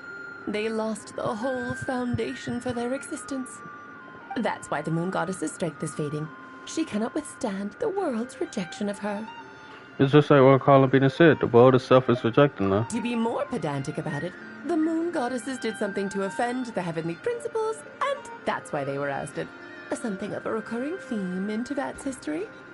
Hot damn heavenly Theoretically, principles. speaking so candidly should put me in their crosshairs too, but they can't tell me what to do. I'll say whatever I want. Anywho, the Moon Arrow energies be were careful. but a drop in the bucket for her. Just because they can't do anything against you, doesn't mean they can't do anything against us, okay? They might drop a nail on Nod Krai, okay? So, hey, be careful, okay? The 4 shades, the 3 shades might come for us, okay? So be careful, Alice. Fortunately, it happened close enough to Moon Prayer Night when the Kuvaki concentration here is high. That's the only reason she managed to survive this long. I mean, it was the king and some people messing with the abyss, and yet the entirety of Conria got punished for it. So I'm just saying. I thought this was all common knowledge. I guess I have some more explaining to do. Okay, buckle up. It's time for another. I said earlier that the Moon Goddesses lost the foundation for their existence. The reason for that has to do with the natural order. Basically, the rationale for their existence in Tevat was lost. The same logic applies to the present Moon Goddess, too. Consider her existence so far. Her comrades in the Fatui called her Damselette. And she was worshipped as Kutar by the Frost Moon Scions. But these connections have now been severed, whether by her hand or yours. So, the rationale that once sustained her existence is now gone. Wait, we did that to her? Oh. Well, strictly speaking, yes. But let's not start pointing fingers, shall we? I'll only end up as the big bad villain, and that's not the kind of final boss I want to be.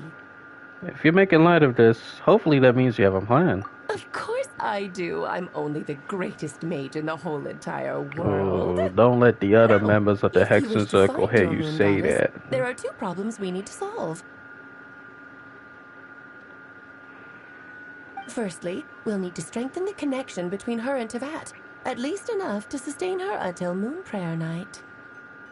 Strengthen her connection? But does that mean I'll have to rally all the Frost Moon faithful behind this? I'm afraid This a was bygone different, faith yeah. and a former home won't be of any help to her now. Do you know her name? I mean, she goes with many names. Oh, yes. We call her Names Columbina. are very important things. A name is a fundamental concept that anchors one's entire existence. I asked her once, but she said she didn't know. Hell, we'll just give her a new one. Then your first job is to find it. As a moon goddess, I'm sure she must I have a mean, name she she identifies with. said Neither we could call Columbina her nor whatever. Kutar is her true name, and she's never really accepted either of them. So, Finding out her real name Do we give is her enough a to name? sustain her existence? Do I get to name my Columbina? Yes, I know it sounds like a small step, but every journey begins that way. So for now, that's all we need to focus on. Kind of like how you can name your With her plan Wanderer. to use the moon marrows to return to the moon. I don't even have Wanderers, Unfortunately, yet he does piercing have a through the name. false sky will take an enormous amount of power. Given her current condition, she won't be able to provide anywhere near enough power, even if she recovers her physical form. But no need to fret. Nicole's the expert in this field, and I'm sure she'll figure something out. Wait, Mage N is going to help us out too? That means we've got 2 Hexacircle mages on the case. This is turning into a pretty big deal. Actually, this is more of a side quest for me. Like you said, I'm a busy lady, so I can't stay for too long. I'll have to return to Tibet's border soon. Thanks for telling us all this. That's the upside you get for looking out for my little Klee. Hopefully that will incentivize you to carry on keeping her company in the future. Anyway, jokes aside, you'd better get moving. It will take quite a miracle for the moon goddess's consciousness to hold out till moon prayer night. Oh, I suppose I might as well tell you where Nicole is before I leave. Off you go now. Time to meet your new friend. Oh, yes, and a little suggestion. Don't forget to mind your heads. That's a joke. What? I wonder how Duran's doing. I should really go see him before I head back. You really are super busy. I most certainly am. There's so many children I have to keep tabs on just in Mondstadt. Okay, Duran, Albedo, Venti. Venti, Varka. Calling Venti a child is crazy. How old are you if you're calling Venti a child? Like, I can understand everyone else because you're older than them by a lot. But Venti? That's crazy. Klee didn't make the list, huh? Of course not. Klee is my pride and joy. I have no qualms about her, because she's the best child in the whole wide world. Yep. Klee's a little angel. Yeah. Glad you all the best. See you when I see you. Oh wait, the update's out. That means Klee's stronger now. Her She animations. left in a hurry. Again, me personally, I've never noticed anything off about the animation because, Should we handle it for well, I don't pay attention to this, so I doubt that's to say. A major of her ability doesn't need our help. I must say, I'm now very curious about her daughter. Klee, wasn't it? What's she like? See, blow stuff up. A long story. Come on. Yeah, Klee's been updated.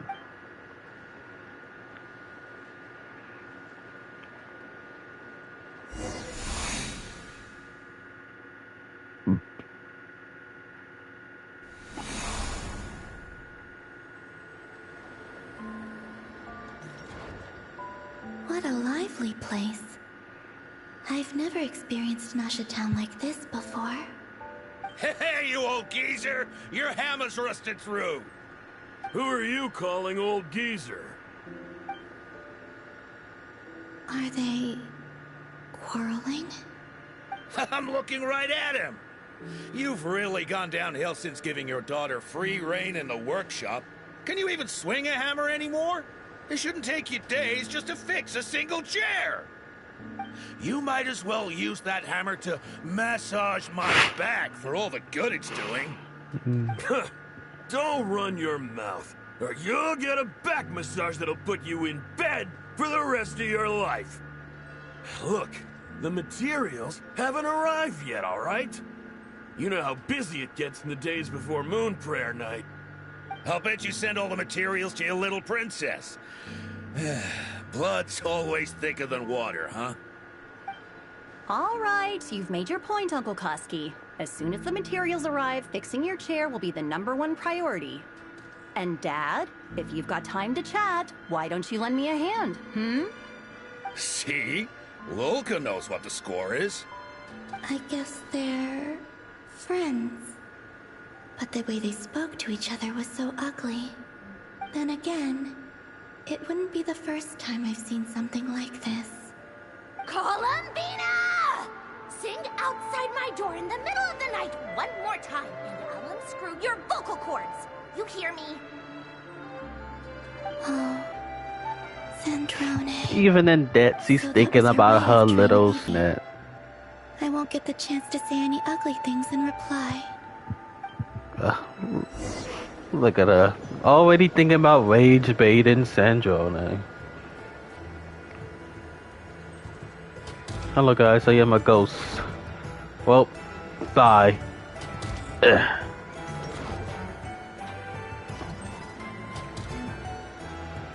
Can I get on this elevator?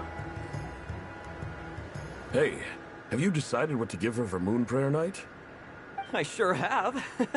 She's gonna get the surprise of her life when she's least expecting it.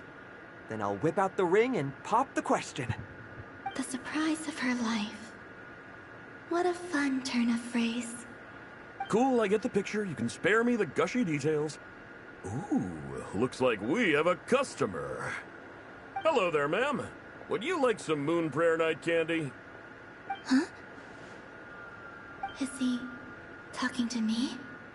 Can he see me? Here you go. Pretty sure there's somebody behind you. Oh.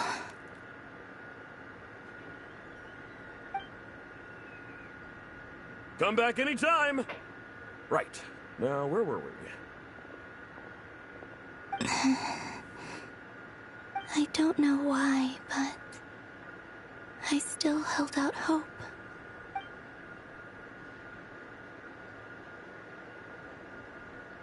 The most important thing right now is to find that mage. This name thing seems super important too, but where do we even start looking? I'd better go pay the Fatui a visit.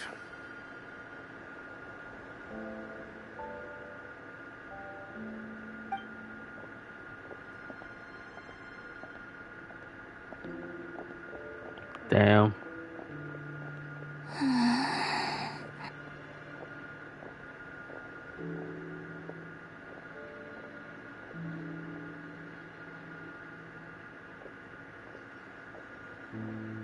Columbina?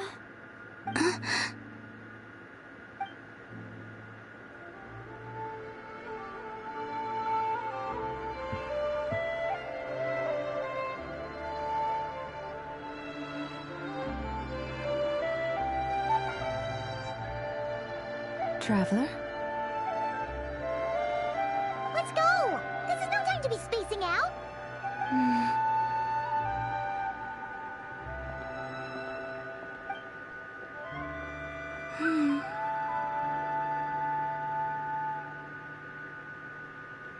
Now. Do. Maybe it's not so bad. Just quietly staying by this side like this. I want to look more at Alice and her model. What do you mean there's something up there? How do I get up there? Oh. Excuse me for a second. Look for the mage, Nicole. I don't need those berries.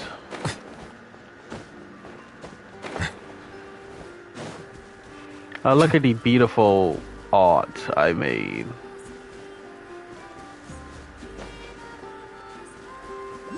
I did not know you were there.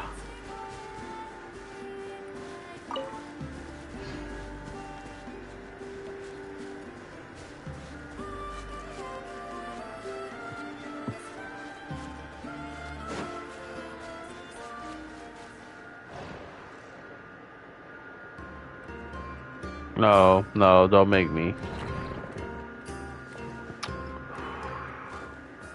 Well, you're screwed. I got important stuff to do. I'm gonna go over here.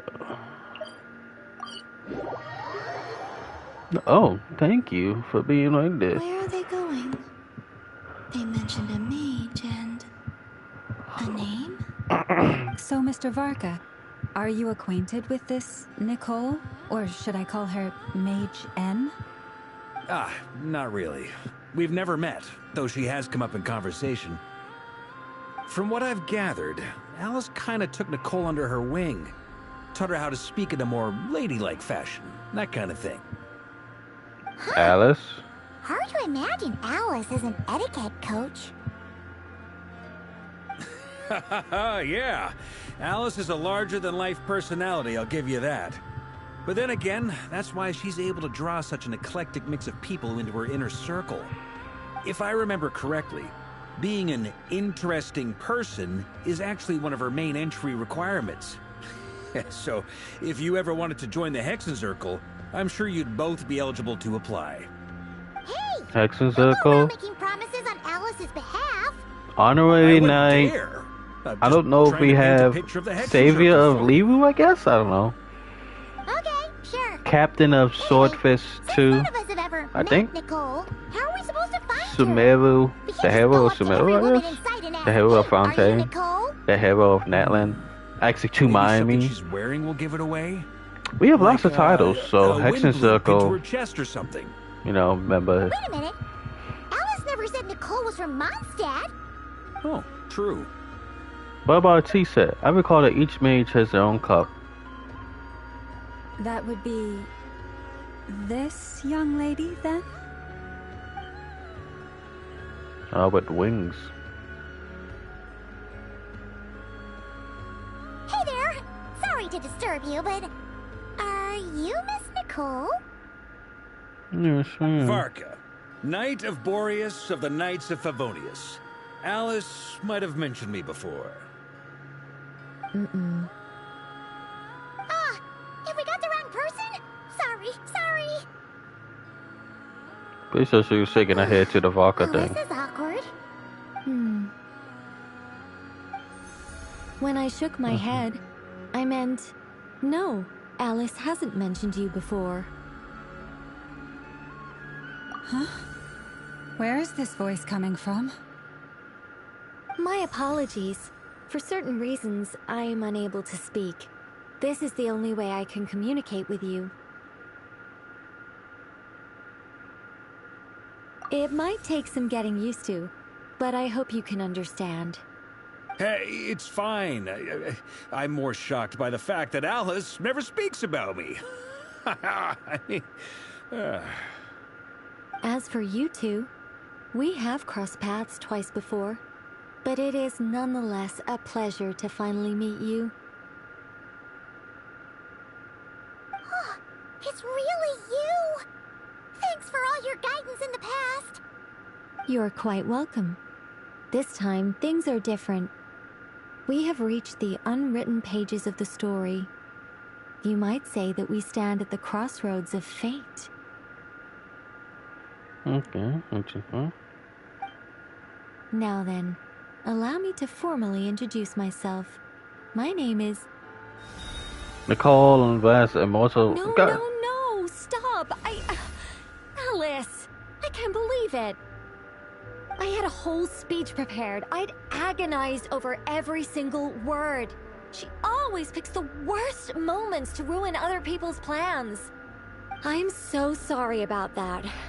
Alice took the liberty of devising some bespoke self-introduction magic for each member of the Hexen Circle. But I could have sworn I deleted all of the triggering conditions for it. How did it bypass everything? Oh gosh, So the Hexen Circle just breaks the fourth wall, I guess. This is a very different side of Nicole than what we're used to. Is she not used to face-to-face interaction? I mean, she's only spoken to us in our head.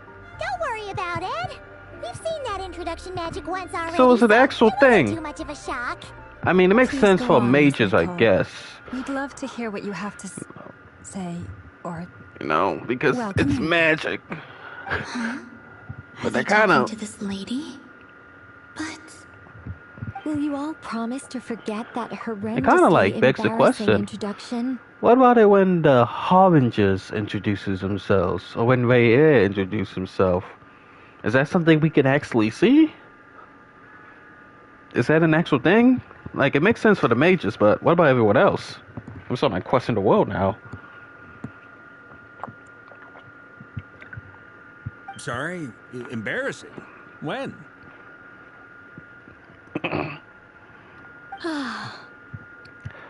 Among the words that hopped out just now, I saw angel. Yes. My name is Nicole, and I am one of a very few angels who have retained both their preferred form and their power. The Traveler and Paimon should be no strangers to this concept. There is another of our kind in Natlan. They call her the Lord of the Night. Alright! Paimon remembers her! But we've never seen her in person. Yes. Well, I have retained more of my power than she. It's because I don't have a long-term duty to fulfill. To be more specific, no. We'll be here all day if I get into the specifics. Moving on. If I'm not mistaken, you are here because you wish to learn how one might reach the moon beyond the sky. That's right. Is that something you can give us any guidance on? Yes, I do know a way. It began with the Hyperboreans, who lived after the War of Funerary Flame. Blank looks.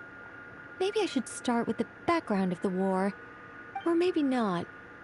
It shouldn't be an issue. I'll fill in the gaps for you when we have more time. Anyway, after that war ended, What's the three Columbina moons doing? retreated to beyond the false sky. The Hyperboreans were humans I once aided. They accepted the civilization and creations bestowed upon them by the angels. But despite accepting many blessings of the angels, many among them still held on to their faith in the moons. They were reluctant to accept the new order, even after the War of Funerary Flame. They sought to contact the moon goddesses beyond the sky and receive their guidance. But all three had passed away by that point.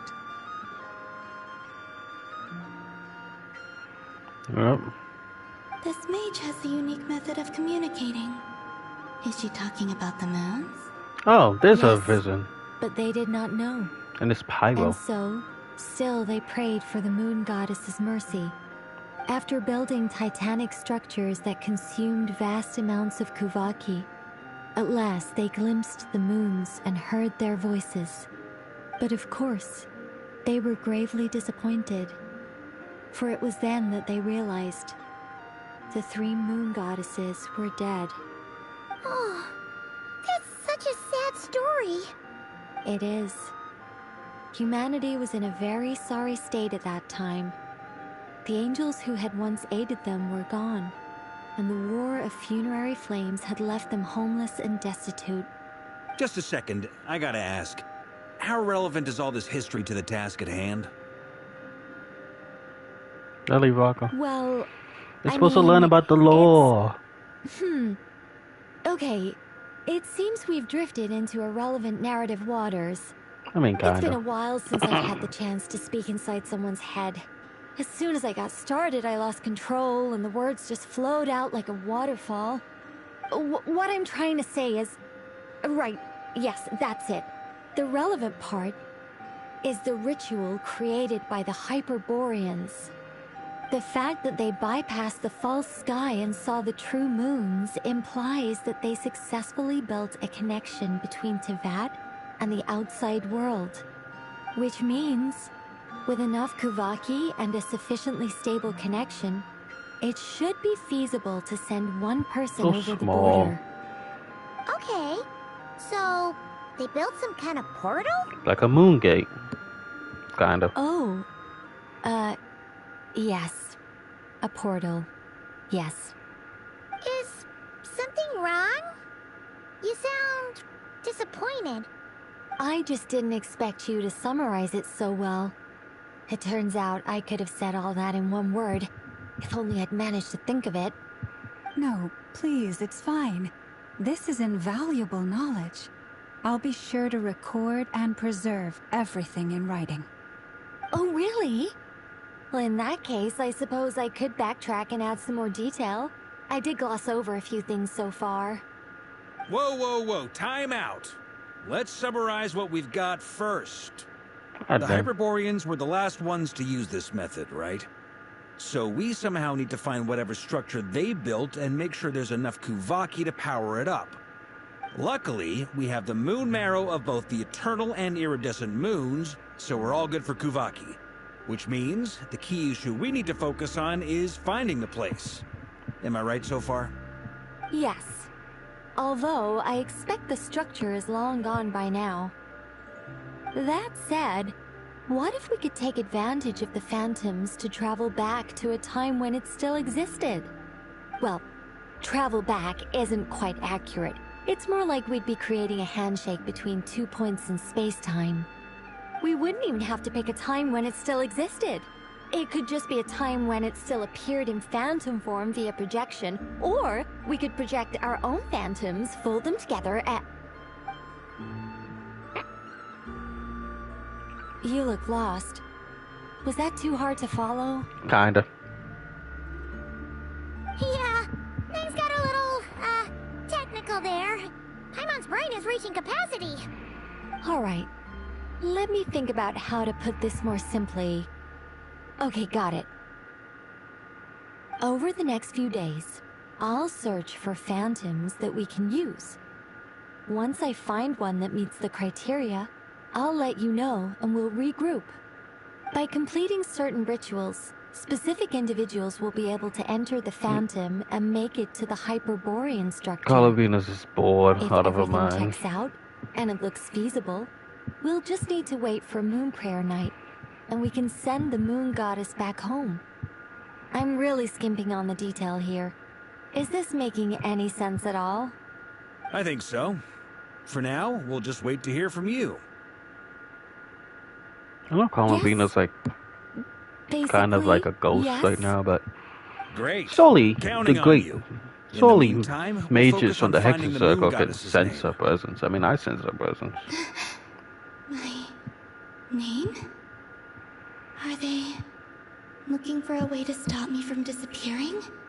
Excuse me, Miss... Go on, Miss Nicole. This conversation was a little all over the place. I didn't catch your name. I am Lauma, of the Frost Moon Scions. Ah, I did wonder. I noticed that you listened very intently when I spoke about Hyperborea and the moon's history. If you'd be interested, I'd love to visit you this evening and go through it again in greater detail. Also, if you were serious about making a record, it would be too risky to simply write down the raw details as is. I would suggest some tweaks. Maybe rewrite the stories as fairy tales or fables, perhaps even prayers. Anyway, we can cross that bridge when we come to it. So, see you later then? Oh, and no need to prepare anything. Just a cup of tea will do. See ya! I wonder why She she can't seems speak friendly. like It's cleverly. just... Maybe it has to do with being an angel. It's so nice to find someone who's actually willing to listen. I've been dying for a chance to finally go through all this systematically from start to finish. Any longer and I'd probably start forgetting it. Now Paimon gets why Alice told us to mind our heads. What did I tell you? A lot of quirky people in Alice's orbit. She's just kicking her feet. Now then, the next order of business is, where do we start looking for the Moon Goddess's name? Maybe the rest of what Nicole has to say might give us some clues. Once I've heard her out, I'll summarize the salient points and share them with you all. I'm also inclined to review our other documents. Yes, our faith was first established by our Hyperborean ancestors, but many of the more factually accurate records are from after Kuthar's birth. But Tui might know something too. Sounds like we're gonna follow Calavena's journey through Teyvat, huh? In that case, we'll start by heading to the Frost Moon Enclave. Sounds like a plan. Take this with you. I'll see about getting in touch with the Fatui. It'll probably just be Arlecchino and Sandroni again. They're the only ones who would want to help. Thank you, Mr. Varka. Yeah. Don't mention it. Honestly, I'm more comfortable dealing with the Fatui than prying into the details of a young lady's childhood. Catch you later. I Okay. should follow them, just in case there's some way that I can help.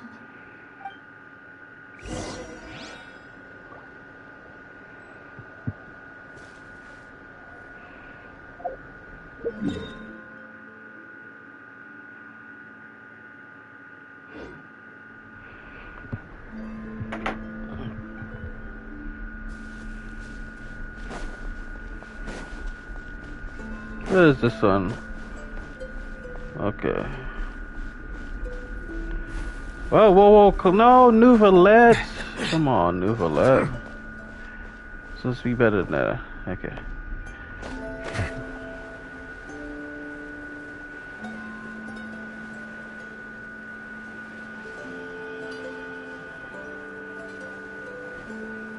Then I have no idea how to get up there. What the hell? What the helion? What the helante?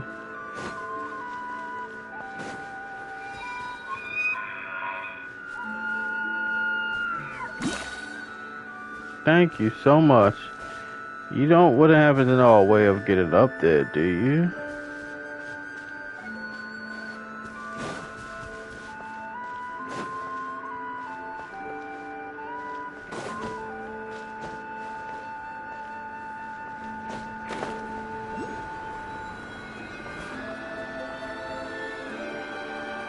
Basic. Oh, of course.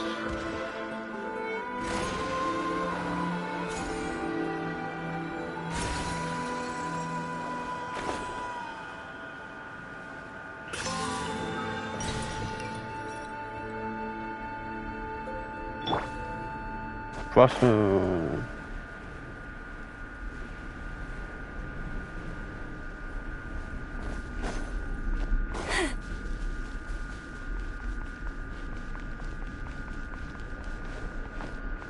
Climb up builds. Ooh, ooh, parkour, parkour. Ooh.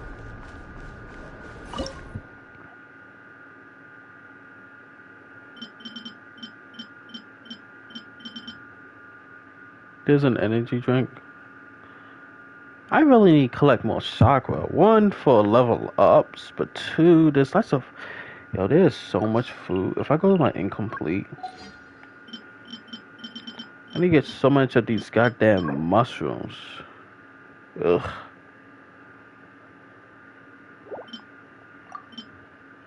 Again, what is it? I need to collect eggs. Can I buy eggs? Do I have to literally go into trees and collect eggs? I had to collect the stuff to do all this. Collect some found in the orchids of Octopan.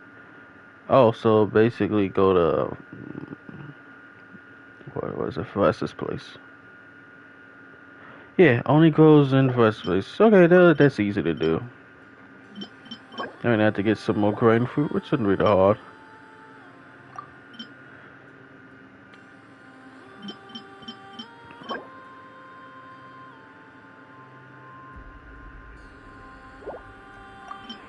I need to collect fish and buy some crabs. So much fish need to be collected. Like, I gotta go for fish. I know I could turn fish, but my only problem with that is that I'm kind of like trying to get... I still have not got that good fishing pole or the weapon you can get. Actually, no, I got the fishing pole. I still haven't gotten the weapon. Let's spit the enemy from.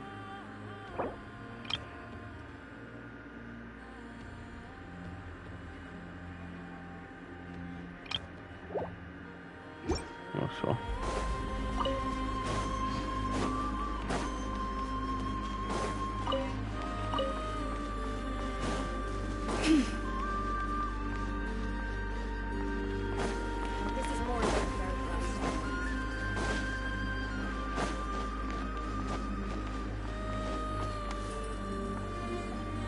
A while ago, I took the time to organize all documents in our possession that pertain to Kutar. What you see here is the material I consider reliable. Hmm? You're saying there's unreliable material too? Yes. most of the information we have was transmitted through an oral tradition. Inevitably, some of her stories were mythologized and deified over the years through countless retellings. That's why I organized them into reliable and unreliable. There's no sense seeking answers in history unless we can ensure the veracity of the historical record. Makes sense. All right, let's take a look through.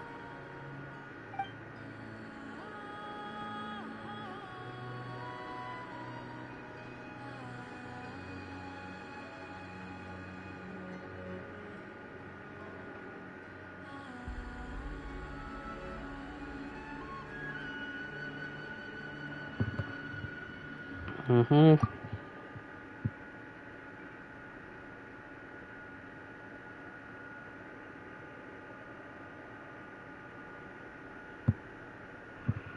So someone knows question is going to. Almost all these records refer to Kutar instead of Columbina. Although neither of those is her real name. Paimon's not sure what point she's trying to make.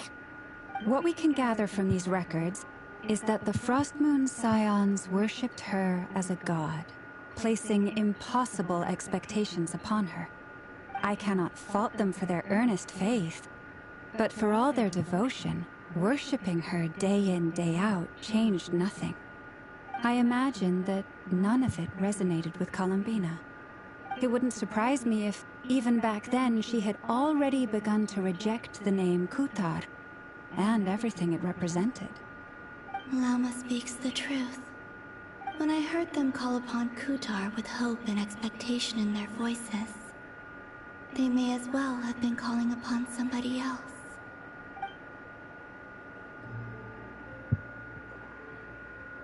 When you organized these texts, what criteria did you use? Well, that's a bit complicated. I looked at the level of detail, perceived authenticity, prose style, and how realistic their portrayal of Kutar seemed to be. Amongst the Frostmoon Scions of today, only I know of her existence, and I alone have spoken to her face to face. As such, I know that there are certain things she simply would never do. That being said, I have sensed some changes in her lately. Changes? Me? Seems like this is getting us nowhere. For what it's worth, why don't we check the unreliable sources too? Sure. Give me a moment.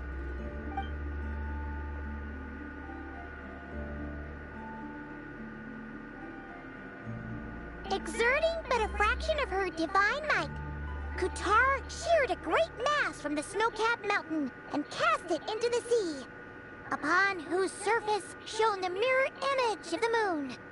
Thus was formed the island of Hisi. Yeah, right. That doesn't even begin to pass the sniff test. The 3 moons are not but lies through and through. Only one moon has ever shone for us, and Kutar is her name. Well, no, subjectively is strong, this one. We've heard something like this before on that one. The vast majority of ancient texts are filled with fanciful tales like these. I trust you understand my criteria a little better now. Kutar did not speak, merely gazing into the distance in silence. And where her gaze landed, this was her prophecy. Clearly, whoever wrote this text never even met Kutar. Otherwise, they'd know that her eyes are always closed. What about you, Traveler? What are you reading?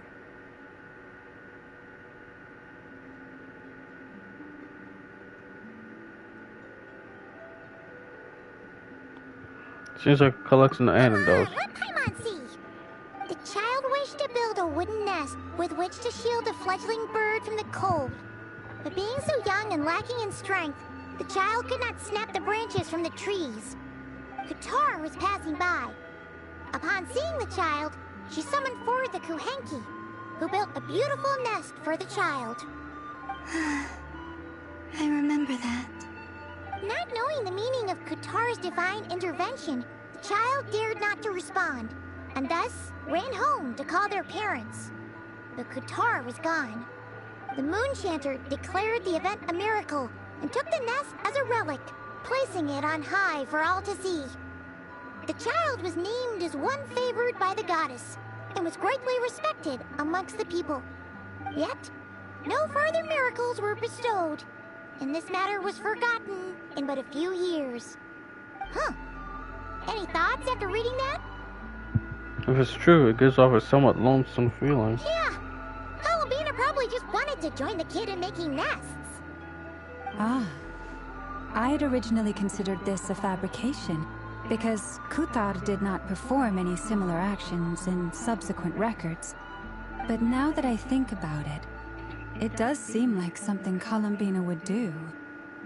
It's just that... She didn't know how other people would interpret her actions.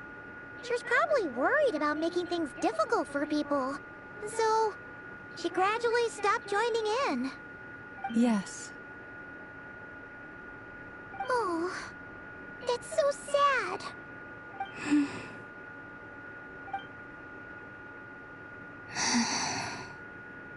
And now, I can make no such gestures of warmth, even if I want to.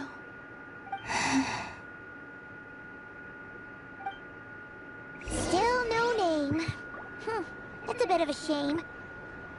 But we did learn some interesting stories. That's gotta count for something. Barca said he was gonna set up a meeting with Arlecchino and Sandrone, right? Let's go back to Nasha Town and see how he's doing.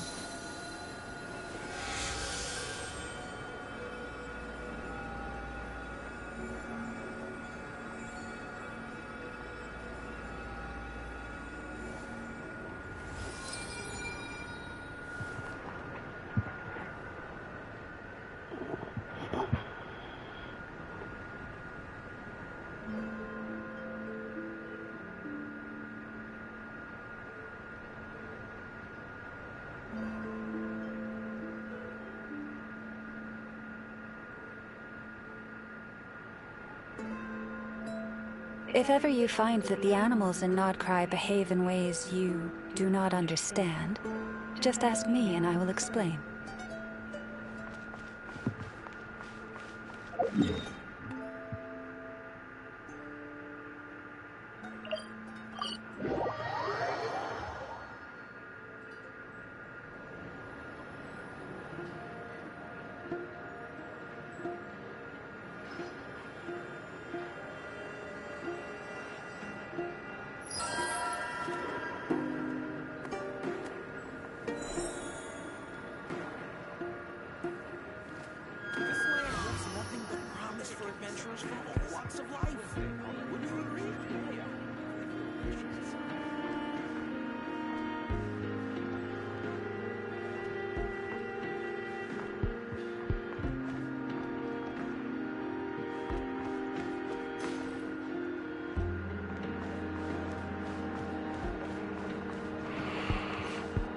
All the boys are here. See. There's Barca.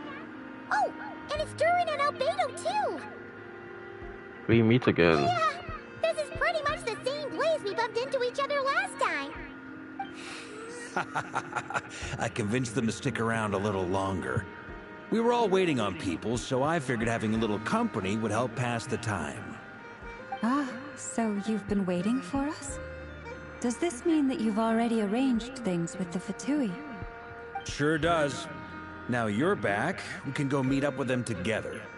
How'd your investigation of the Frost Moon Enclave go? Well, we didn't find out Columbina's true name. But apart from that, it went pretty well. You learned some stories from my early days. Just as well that I didn't tag along then. I'm sure our moon goddess wouldn't want every man and his dog knowing all about her private life. Still, desperate times, desperate measures, I guess. Someone had to do it. So, Barca was waiting on us, but what about you two? Are you waiting for Alice? Oh, no. We already met with her. We discussed that experiment I mentioned to you last time. Oh, and she also handed me this communication device. This looks familiar. I saw one of these back on the Golden Apple Archipelago. That's right. I understand she informed you about the relationship between the phantom phenomena and Tevat's borders, yes? She wants me to help her with some more experiments on that front. She said that she'll contact me through this device with more information. Ah, I see. Following instructions and making observations. Pretty common research method. Takes me right back to Albedo's lab. Wait, then who exactly are you meeting? Someone you know. Albedo's met him too. But I don't think Miss Lauma or the Grand Master have been introduced. Introductions are overrated. That's my Especially in boy, cases like this. Amaterasu. I forgot I called you that. So, it's not like the academia has prohibitions against going abroad. Also, I applied for leave. I've been writing to Hat Guy since obtaining a human form. I've already brought him up to speed on everything that's been going on in Nod Krai. Hat Guy? Turns out, I actually have heard that name before. Oh? Then why did you react the same way I did? I only knew the name, not the fella. But since we're all here, let's do some introductions for what it's worth. I'm Varka, Grand Master of the Knights of Favonius. Lauma, Moon Chanter of the Frost Moon Scions. And I'm a Driosh from the Vahumana Darshan of the Sumero Academia. Hat Guy. Good to see you again, Mr. Guy. I believe we last saw each other on the boat ride here. So they came to Nod Krai together. Mind you, the only reason I came here is because there's someone I want to look into. Who's that? The doctor? The Doctor, also known as Dottore, second of the Fatui Harbingers. I don't know what the toy's up to. Wonder what his fight's gonna be like. We never got to fight Capitano, and Capitano is like the strongest out of the Harbingers since he was number 1, and Dottore number 2. Colombina's number 3, so Dottore is stronger than Colombina. That's all there is to it. Dottore, or Zondik, as he was then known, once studied at the Academia, but he got kicked out before he could graduate. Back in the rooms when I was King Vincent as student, that was the doctor. I guess we didn't know. So the Harbinger's number 2 man is a college dropout? How embarrassing for them. A college dropout that can end the world if we wanted We to. actually heard that a few times before, even coming to Nod Krai, but we haven't seen a trace of him since we got here. He I'm only starting to appears think when that something interests him. they need to For like all we know, rearrange the, He might have left already. But the fact he did something here at all is worth the noting. rankings. It'll fill a couple extra lines in his file.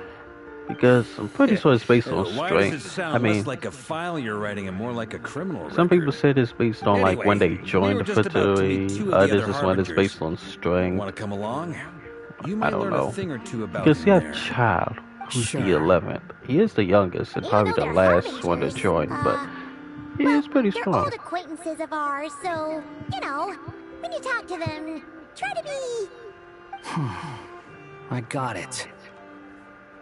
The Frost Moon Scions' relations with the Fatui remain tense. So yeah, but I Forgive mean, me if I Capitano's do not obviously attend. the strongest if he In can that go toe to case, toe with we'll continue Malvika. assisting Miss Alice with her They were both experiments. holding back, sure, Good but stuff. Everyone's having a no wonder fruitful he's time. number 1. All right, we better get But going. how strong is I'll the lead the way. Dottore?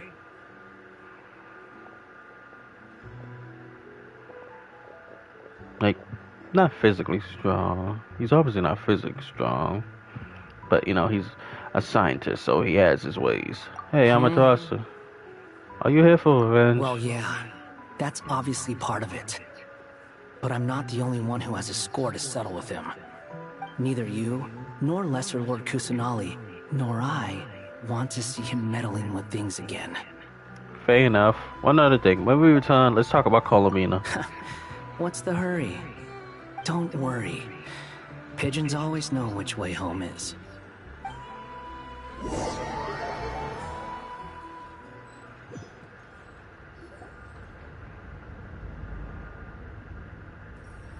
You made it. Who is this? A scholar from Sumeru. They call him Hat Guy. He's an old friend of the Travelers. Wait, this is the academia representative you wrote about? He doesn't exactly look the part. I believe this will prove my identity. You'll notice it bears the seal of the Sanctuary of Surasthana. Well, what do you know? So it does. All right then. My mistake. It's fine. I expected as much. What?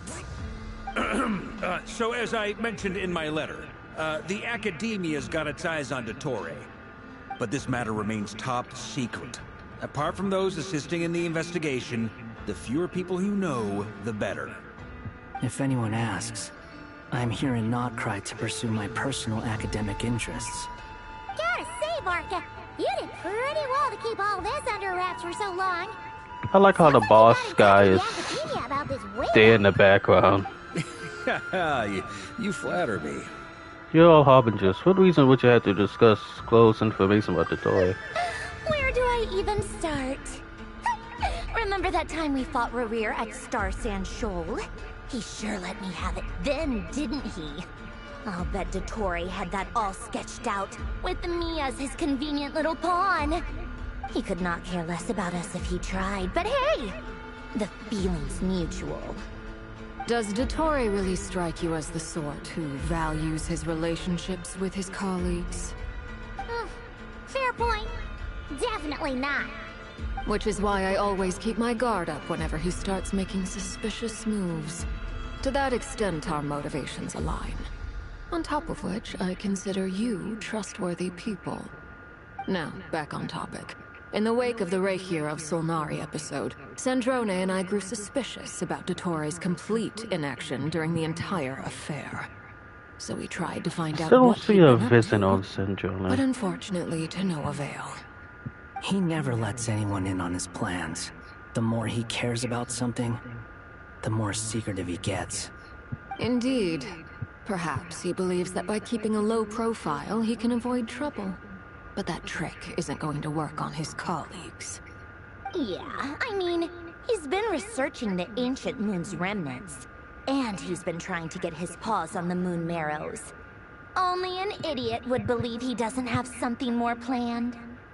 With this in mind, I returned to Snezhnaya and relayed my thoughts to Her Majesty the Tsaritsa, entreating her to have him recalled.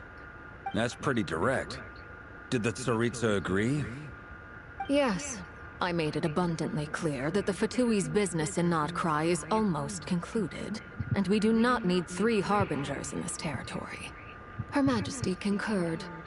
Accordingly, Dottore has returned at her orders. I imagine he is continuing with experiments, which no one besides he would ever have any interest in. Common sense might mean nothing to him, but he's not stupid. He knows that no good can come from opposing the Tsaritsa. Smarts alone won't get him all the way.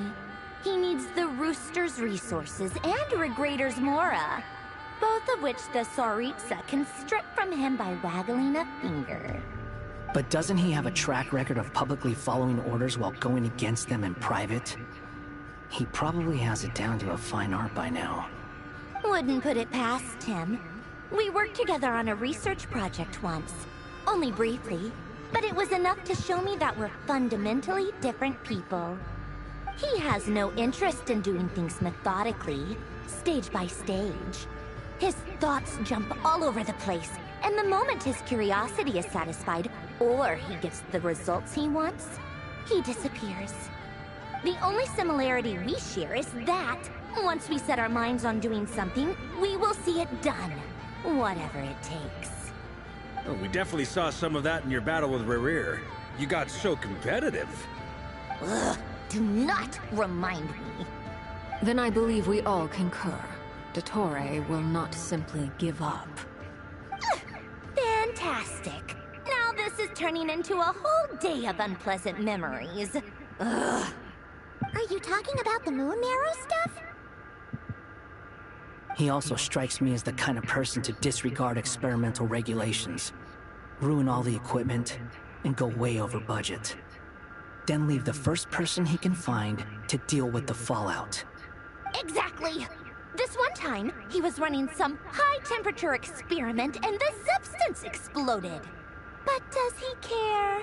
No! He orders his subordinates to open the device so he can observe the results, which causes the gas inside to leak out. That gas was poisonous! If I hadn't been there, who knows how many people might have died. And after all that, he left! While I was still cleaning up after his mess. What a waste of time, he said. A waste of time? She's poking her face.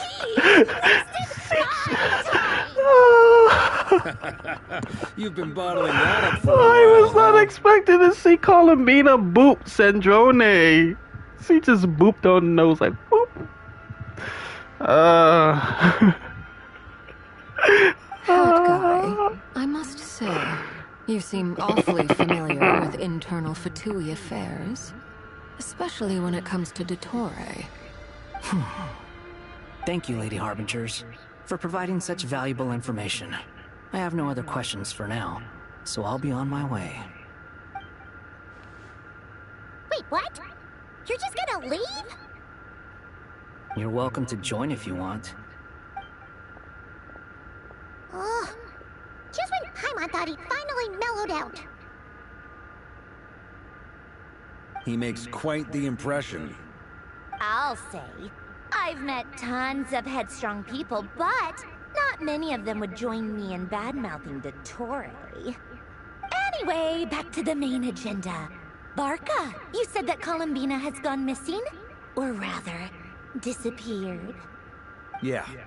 We're working on building a connection between her and this world. The simplest method is to find out her real name. I've actually asked her that question before, but she said she didn't know. Considering our relationship, I doubt she was lying to me. She could have just given you a pseudonym. What did she do while she was with As the far as I Fatui? recall, she was never dispatched by Her Majesty to claim a gnosis or anything like that. The Tsaritsa's plans had long contained a place specifically for her. Ironically, when she first arrived, Columbina would often go to Her Majesty and ask to spend her days in Snezhnaya doing basically nothing. The Tsaritsa has summoned a beautiful blind maiden to be a harbinger, giving her the third seat by virtue only of her enchanting voice.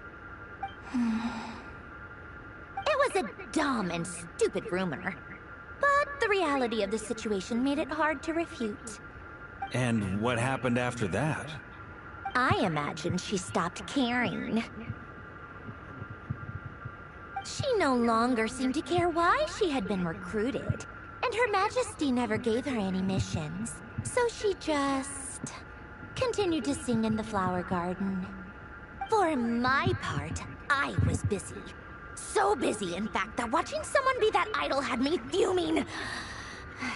But still, I got the sense that she had long been used to a life of other people claiming she was needed when she wasn't.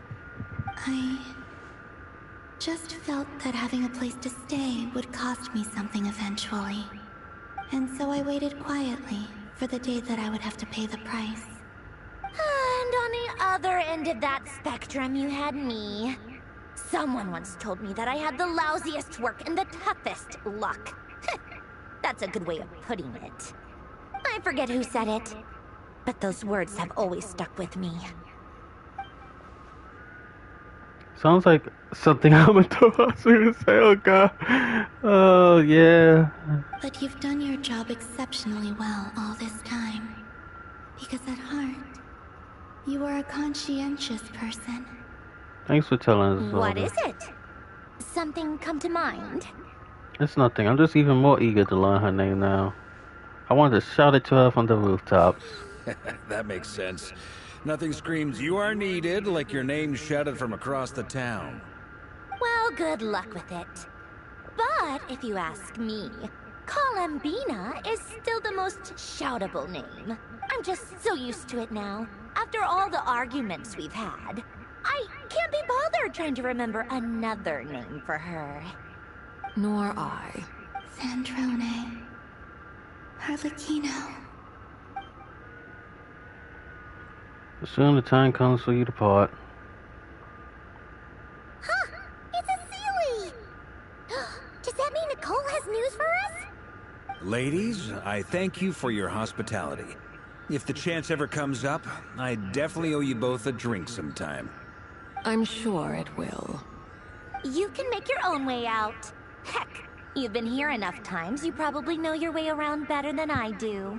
Take care. We'll be in touch if the situation changes. Time to do what adventurers do best. Follow that Sealy! Yeah. It's gonna take us to his house so we can get some treasure. I want some treasure. You guys want treasure? Here Holy you are. crap, holy.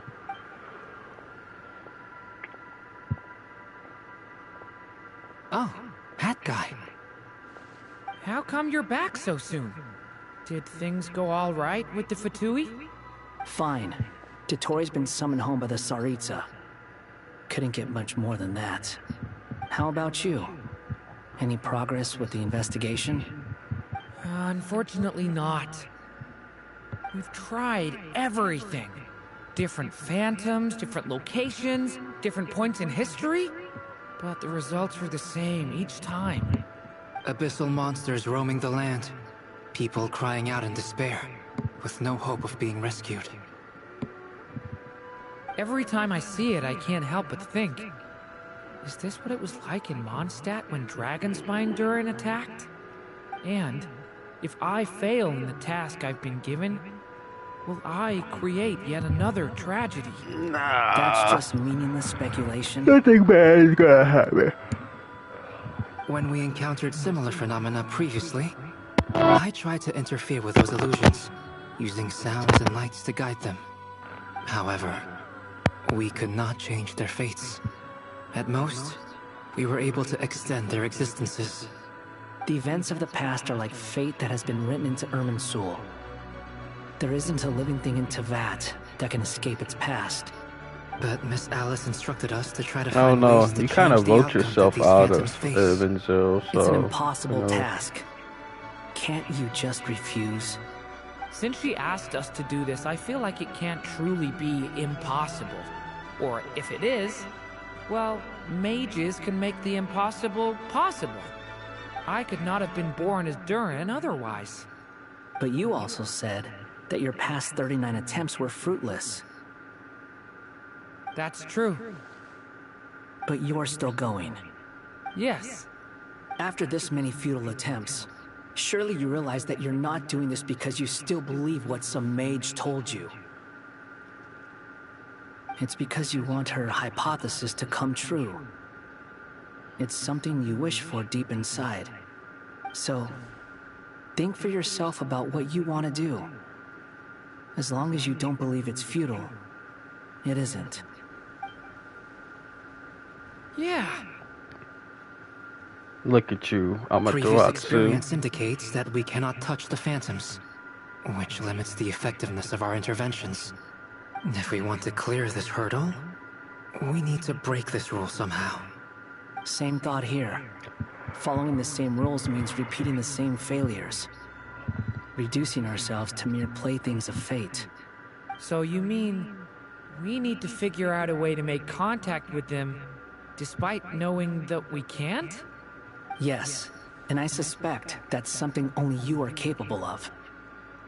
Everything in Tevat is logged in Irminsul, but the withering that once occurred in Sumeru was a sign that the Great World Tree was being corrupted.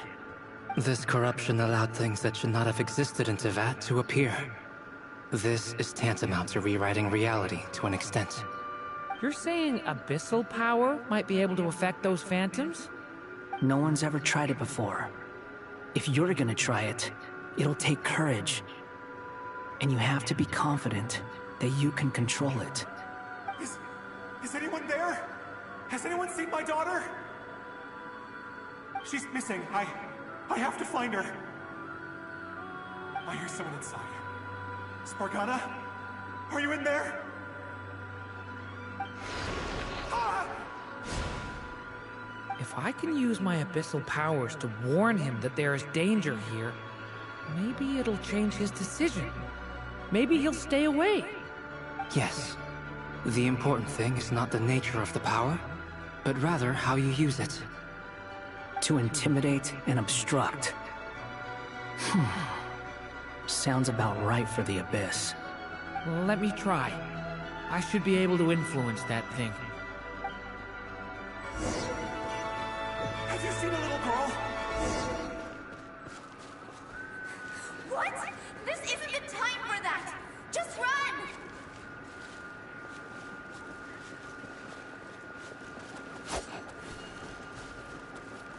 I hear someone inside. Sparkana? Are you in there? Don't use power to festival. I'm use with create a barrier.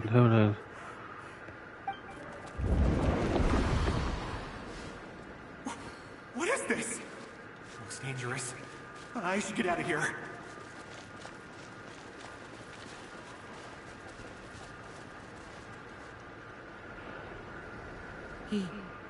He really left. Ha! We did it! Don't celebrate too soon. Follow him. Monsters approaching from the front. You need to stop them and create an opportunity for him to hide. Okay. There's monsters ahead.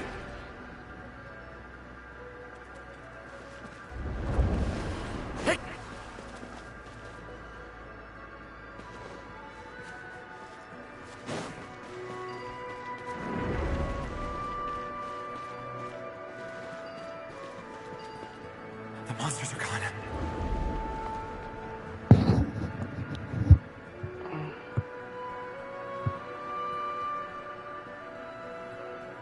The barrier's gone too. How odd. Anyway, I guess I'll keep going. Quickly, let's keep up. You know, I guess it does make sense. Abyss is something from outside of Teyvat, corruptive. So it makes sense that the Abyss can, like, you know, affect the world, you know? And you could use it to, you know? This way's blocked.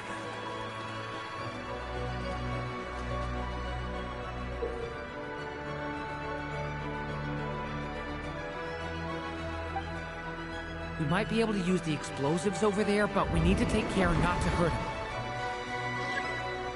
I'll use the barrier to keep him at a safe distance. This barrier seems to be helping me somehow. Hey, wake up! Oh, no good. Gotta keep moving ahead.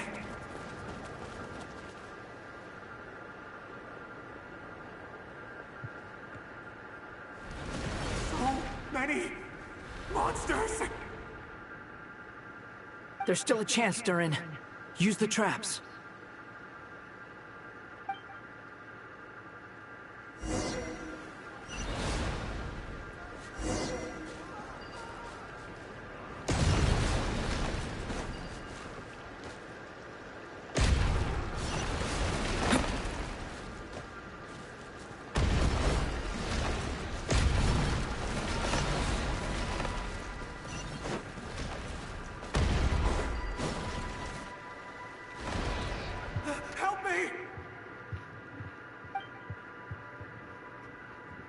What the fuck?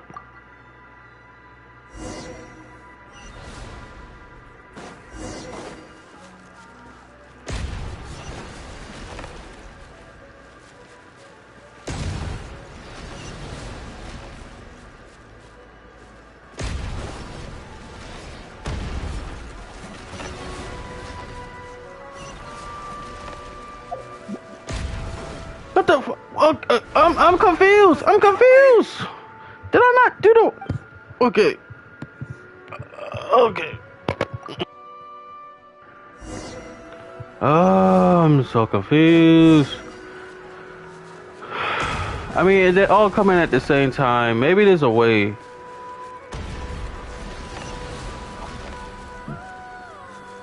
I just did whichever ones were closer.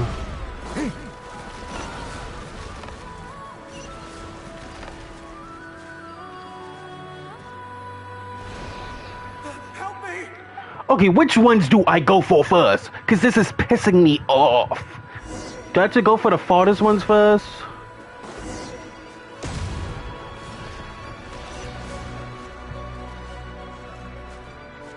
Okay, that was on me. Unless maybe I missed some. Did I miss some phantoms or some shit? Is that what's going on? Welcome, don't do me dirty like that. Okay. Boo-doo-doo. Boo-doo-boo. Boo-doo-da. Boo-doo-boo.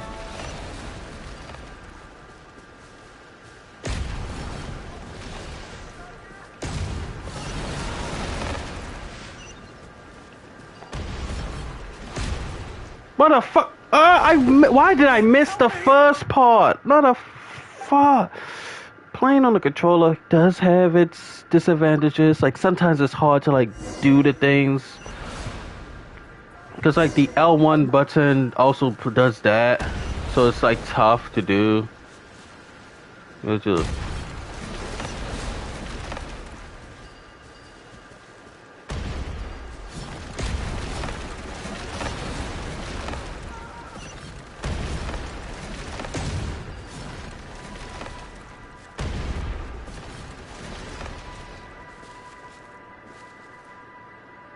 This is a new development. I've never seen this happen before. We might just be able to save this person.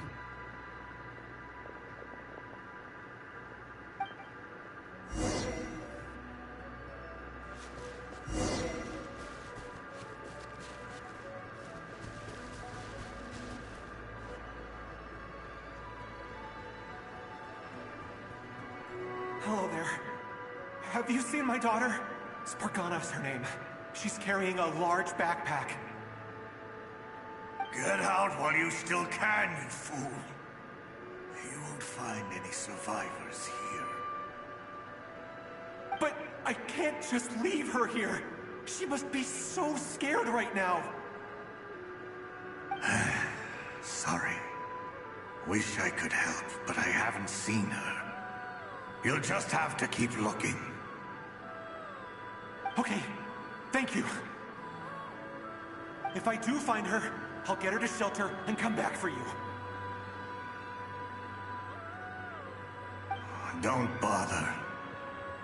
I've got nowhere left to go.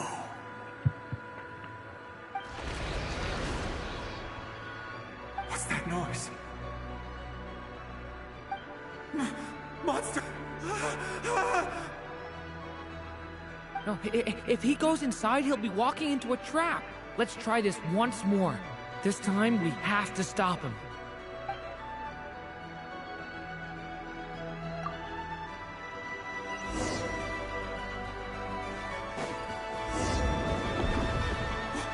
Why?